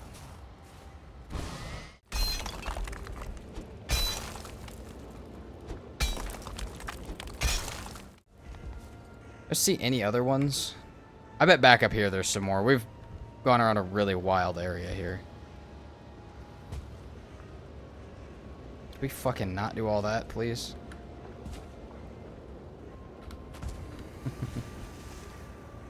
We do have more flame metal. I'll take it. Ah, 4 bell fragments. Nice. Even if we get minimum on the next one, we're good. And if we get a lucky craft, we're done. Okay, so real quick, while we get the stone portal set up, that is everything that we found from this fortress. We got a good bit of flame metal more. Not quite enough to get everything fully made, but if we get a decent amount in our next one, we should be perfectly fine. We should be able to get everything very close, if not fully upgraded. And then we got enough bell fragments to guarantee that even if we get the minimum amount on our next one, which is 2, that we will be able to make all of our bells. And that if I get lucky and get a double bell craft, that we could go do it right now. Unfortunately, while I was doing this entire process of getting the flame metal through the portals and moving the different crafting stations around, I had enough structures in the area to trigger the undead army marches at the Ashlands, which is not good at all. Now, initially, I just got out of there as quickly as I could, but after I got all the flame metal back, and after everything but the stonecutter was picked back up, I had to decide, was I going to try and kill all of the stuff from that? Because that's the one that brings not just more Monuments of Torment, but a bunch of the Charred Marksmen and Charred Warriors as well, which are a lot stronger and quite a bit scarier. But they're also slower, slower, so I could also just jump over them on the wall and go away from it as fast as I possibly could. And just remember that I probably shouldn't come back to this charred fortress. But that was one of the very few times in the series where I did allow myself to slip, not pay attention to the structure limit, and it did cost me a little bit. After getting everything picked up, we jumped over everything. The army retreated fairly quickly as soon as I jumped out of it, which doesn't get rid of all of the ones out there, but stops more from spawning around me as I'm actively running. And we do have a couple Morgan dens. We do have an absolutely giant lava field in front of us that has a huge amount of potential for what we're looking for. And all we're looking for now is still more Aspenhide, still more Morgan sinew, and at least another charred fortress. I will say at this point we are still not having a lightning slayer, and while I'm pretty sure I know where at least one light is at our first charred fortress that we'd have to go back to get, I definitely do not have a second one, which means that if we really want a fully upgraded lightning slayer and our best chance at doing this, it may not be about the bell fragments, it may not be about the Morgan sinew or flame metal, it may be about the light itself, which may mean a lot more charred fortresses if we really want to get it. Pretty quickly with running, I did find another fortress literally right where I thought one would be, right into the next lava field. However, over here it was a lot more chaotic, and the Ashlands decided that it was a time for a reminder that I am not immortal and that I can die. A Morgan, a charred warrior, a 1-star charred warrior to be specific, a fallen Valkyrie, all in one fight, was a little bit terrifying and took a little bit more, I don't know, a little bit more skill than I was having to output for a lot of the rest of the Ashlands. And again, it was just the game reminding me that I am not immortal and that it can give me situations that even if I play extremely well, are still very dangerous to my health. After the fallen Valkyrie was down though, and after the Morgan was also killed, I took a second to look for their bodies and did not get a very long break before a 2-starred Twitcher and another fallen Valkyrie were also both chasing me, along with some of the stuff that had already fallen out of the fortress. But once we got a breath, once I, recouped from probably the scariest time we've had in the Ashlands so far, it was time to start clearing into this fortress, because if this one had an light, and if this one had a bit more flame metal, then we really wouldn't have much more to do. We would be able to make our meads, make sure that all of our stuff was upgraded, and send it for the fight. And if it doesn't have any of that stuff, well, it depends what it is, I guess. If it's flame metal, we can mine it. If it's light, we can decide if it's worth going to get another one, or if we fight the last fight a little bit underprepared. And if we're still missing anything else after that, obviously we may have to go farm it. But if everything works out from this fortress, it very quickly becomes about upgrade materials and food, which is a lot safer to go grab in most scenarios than the other stuff I was just talking about. This fortress was kind of bittersweet, honestly, because I really didn't get much from the outside chest, and the inside chest wasn't much better. We ended up with not even quite 30 flame metal from this one, which is, good, but it's not enough for everything I needed. We have enough bell fragments for all of our bells now, but we got no iolite, and now we don't have enough flame metal. So I really have to choose, am I going to have to do this fight underprepared, or am I going to have to spend a bunch more time and effort and possibly get myself killed in the process getting this stuff for the fight, which are both not great options, and this is definitely not the fight you want to do underprepared, but also spending more time in the Ashlands as a permadeath is also not something you want. So, though we have an opportunity on day 151 to go try and kill Vader, I think it's probably still going to be a little bit if I do decide that I'm going to try and get things at least closer to fully upgraded. Now, obviously, at some point, if we're still not finding what we need, we may just have to do it slightly underprepared, but I need to have my armor at least as upgraded as I can. My Ashen Cape needs to be made in there, and, everything else needs to be at least almost there. If I'm missing something like one iolite or,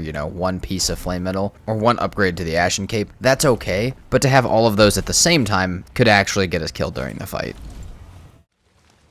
As my play session was almost over for the day, I decided to just get out of the Ashlands and I could think about the conundrum of what I needed, upgraded, and we could come back on the next play session, the next stream, and figure out, did I need more upgrades, look at all of our resources and actually figure out what we truly needed. But we still had a little bit of unfinished business, because over at the swamp, we still had a bone mass that had not been slain. So, I figured it's, why not go do that right now? Give myself some time to think. I was gonna do it with Slayer, and then someone was like, why wouldn't you use Demolisher? And I was like, yeah, no, you're 100% right. So we're gonna use Demolisher. We're gonna kill Bone Mass real quick, hopefully. I mean, that would be a really stupid way to die, but, we're gonna kill Bone Mass real quick, and then, like I said, next time I play, I will figure out whether it's worth dealing with that stuff or not, if it's worth dealing with being underprepared, or if it's worth dealing with going somewhere to get the rest of the resources, and we'll make a choice then. But let's get Bone Mass killed.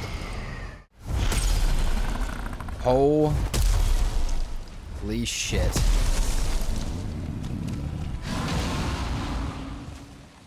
You're coming over here.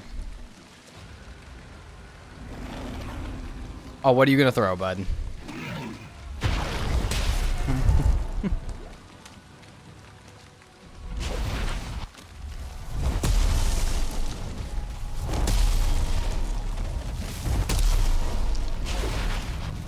Nice.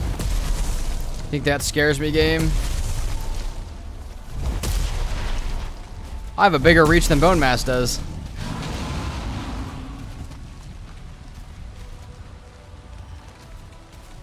That's hilarious, actually.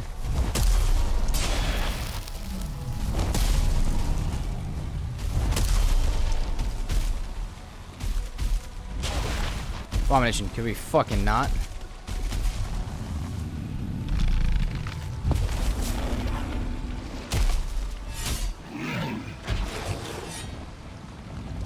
Jesus Christ!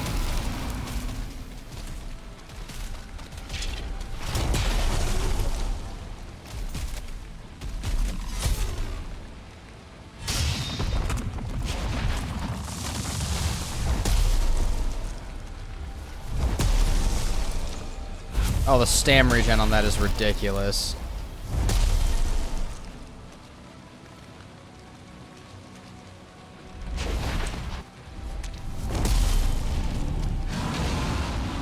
Still don't really feel like dealing with the poison. Hammer's putting in the work. Yeah, this is ridiculous. I'm so glad Moonrise said something.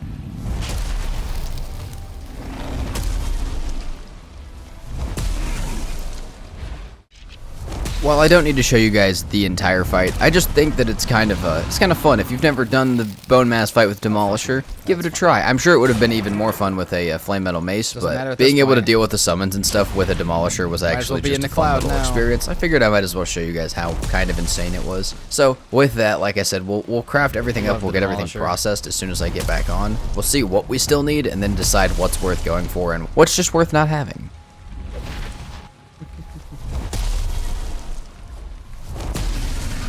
All right.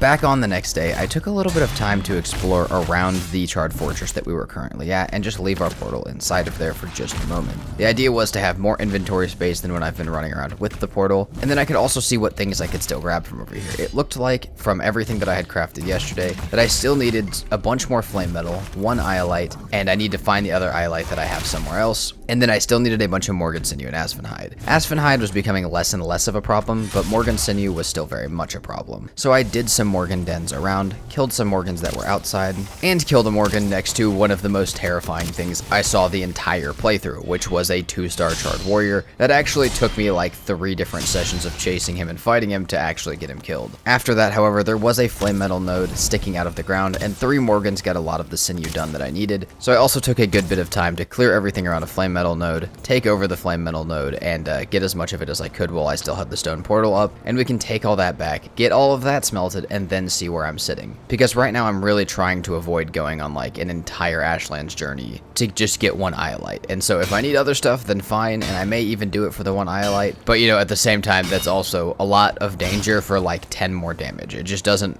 necessarily make the most amount of sense in this scenario. A good part of checking how much stuff I already had done, though, was to consolidate some of the things that I knew where they were, but didn't have back at base, like the iolite. So I went through the portal that is near Fader, and went over there to grab my iolite and a couple other things that I may have left over at that Charred Fortress. Really, I think I was so hyped that I was in a Charred Fortress yesterday that early that I really just forgot to grab like half the stuff I was supposed to grab. Which is fine, because this is the one that I have the portal the closest to, so I'm perfectly fine with that, and we can go back and grab it. But that and a few other things are going to determine whether I need to go do another journey or not, or if I have to, if I have to just stick it out in the battle with not the most fully upgraded stuff possible, which either way probably should be okay, but again, it just is a little bit more risk each time that I add something like that. Also, that being said, on the way over there, we had another nice Morgan Fallen Valkyrie combo, which is the Ashland's favorite combo to throw at you, but, no problem. We were able to get away from it, and we were able to grab our iolite and get ourselves back to base. And with that, the Scourging Slayer is made. The best possible weapon, in my opinion, in Valheim. I don't know that even the Deep North will bring something that I like more than that. I might just keep a fully upgraded one. That being said, though, the armor is partially upgraded. We still have a bunch of flame metal to process, and now it's time to decide, am I going to take another journey to try and find that last Iolite or not? And quite honestly, because I hadn't been on very long for the day, and I wanted stream to be longer, and I wanted, I just wanted to be as fully upgraded as I possibly could, as fully prepared as I possibly could, I made what would probably be one of the worst decisions of the playthrough, which was to go try and do another Charred Fortress, and try and grab more Iolite for the last upgrade for the Slayer while my flame metal was smelting. Oh, I was talking about running from Fader and going this way. I'm completely in a different spot. But you know what? This is fine too. Unless it's not fine. Oh shit! No, no, no, no, no, no, no, no, no, no, no, no, no. No, not that one. We're not touching that at all. Other than the quick little problem of finally discovering that I had done one of the Charred Fortresses right next to a 2-star spawner for the Durnwin challenge that Durnwin quest that I just had not been around. Other than that, the journey was very, very nice. And then I got over to the Charred Fortress, it was nighttime, and I decided, let's go ahead and go back. And I realized the terrible mistake that I had made. I had came out here fairly unprepared because all I needed to do was run over here, and then I would have more fire resistance mead back at base and stuff like that that was currently making, and I'd be fine to go back and grab it and then do the fortress with it. The problem was, when I brought back my stone portal, I had been leaving it in my base to clear up inventory space and naming it something like placeholder. And when I came over here, because I had ran from the Fader portal, I named it nothing, which connected it to my explore portal, which was a problem because I was now out here with both my exploration portals trapped really far away from base, almost out of fire resistance, and at nighttime, which is not a good combo. If I was going to get back to base, I was going to have to run all the way back to the boss location, which was just not safe at all without fire resistance. I needed to run back to the base without fire resistance. I didn't have that much extra food, and most of my meads other than my fire resistance were also running out. Now, obviously being in the Ashlands without fire resistance is really, really bad, but doing it at night is significantly worse. And if you guys don't know, the Feather Cape gives you a very weak to fire debuff, which makes you extremely weak to fire if you don't have your mead on. Which means also I'm going to have to do the run that required a bunch of jumps with Feather Cape, either without fire resist mead and a Feather Cape on, which is almost asking for death, or with an Ashen Cape on, which means I will possibly fall in the lava. And all of that is going to be done after I clear this fortress, because I still need to get through this and I need to make this worth it. I cannot believe I did that to myself, dude. Yeah, I should not be putting that stone portal down without naming it. I can't believe I didn't realize that they connected or any of that. So, that being said, though, I'm here already. Let's go ahead and get rid of... Let's go ahead and get our Iolite. Oh, that's our last fire resist. Okay, 5 minutes in, we gotta start going back. We gotta clear this ridiculously fast. With our last fire resistance meat on, we needed to absolutely push through this fortress as fast as possible. And once we did, we got very, very lucky. There was 3 chests on the outside of the main tower, which gives us a really, really good chance at finding Iolite. Except it didn't, because we didn't find Iolite. And the same goes for the inside of the tower. And by the time I left the Charred Fortress, there was not even half of my fire resistance meat left, and it was a like 10-minute run. Which means we are about to take the riskiest point of the entire playthrough, likely more risky than the boss fight itself, to run back through the Ashlands, parts of it with a Feather Cape, without having any fire resistance, without fully being rested because I don't have enough rested time either, and being quite in danger of about everything that I said for the permadeath that I would have to avoid to stay alive. There were some very terrifying moments on this run back. I had to fight a Valkyrie without fire resistance. I had to get across some of the lava jumps, some with a Feather Cape and no fire resistance, and some without the Feather Cape at all. And it was just stupid. Like, I made it back perfectly okay, and that's fine, right? I could have made it super dramatic for you guys, but there's no need to, because I made it back just fine, and we'll have the dramaticism of a boss fight here in just a few minutes. But truthfully, this is one of the stupidest things I did the entire permadeath, and the fact that I lived through it did not have to happen. There was no guarantee I was going to live through getting back without fire resistance and stuff. So very lucky, number one. And number two, we need to be very, very careful of doing that exact thing in any other world that we ever have. We'll take it as a learning experience. We'll get back to base, and I think we're just going to be okay doing it without the Iolite. So we'll just get back to base. We obviously didn't have our stone portal either, so whatever flame metal we have back there that's still smelting, we can get going, and we can get it turned into stuff. And I think we should be pretty ready to fight Fader if we have all of our meads that we're waiting on done. I did spend quite a bit of time back at base just getting some meads done, getting some food made, making sure everything was in order, but I think it's time. I think it's time to decide, even with only a level 1 Slayer, no Berserker Axes, and no Ashfang, we have fully upgraded armor and I have all of the meads that I want, so I think it's time to decide if Fader, the father, takes this one home, or if I get to take it home as a max raids permadeath win on the very first try.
For the wind still speaks of the vows they made. In the orchard of ash, the dead still grow with bark for skin and breath like snow. No names carved, no stones to see, just roots that reach where hearts should be. Don't walk too slow, don't stay too near the orchard of ash. Still once you hear, they planted us deep, but we reached the air. We died in rows, and we're still. A queen once wept in the grove alone for a knight whose helm was overgrown. She kissed the bark and it wept in red and whispered secrets the roots still bled. now lovers leave their locks untwined and beg the trees for a blessed sign. But the ash trees bend for no one's prayer, only for ghosts they bury there. You tender what war made seed. You can only kneel and let it feed. In the orchard of ash, the swords still ring in every wind, in every spring. No birds alight, no flowers bloom, just silent rose and endless gloom. Don't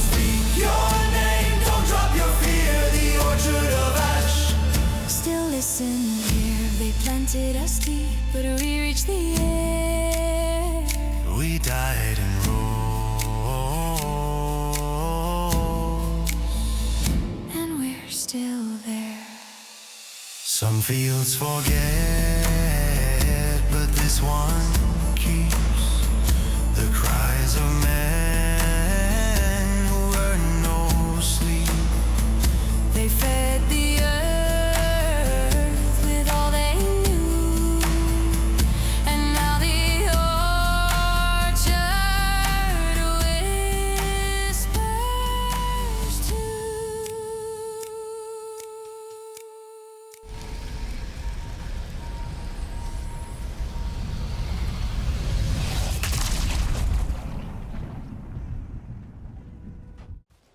And with that, we can mount Fader alongside the rest of them, finishing our max raids permadeath on the very, very first try, which is absolutely insane, awesome to do, and for the first time ever for one of these permadeaths, you guys were there with me for the entire process, every step of the way. You guys were there talking to me in chat on stream. If you guys haven't been over to stream and you guys do have time, it is like a little family over there. Come hang out with us. It is a beautiful time. And like I said, we do stuff like this. Sometimes we do different challenges, and there's been plenty of streams that may never see videos that people that were there just get to know we're there. Now, while I will try and turn all of it into videos, sometimes some stuff just doesn't make it. But that's it. So we beat max raids permadeath. Let me know what other crazy permadeath or challenge you guys think I should try next on stream. Thank you guys so much for watching. I truly hope you enjoyed, and I will see you guys next time. Peace out.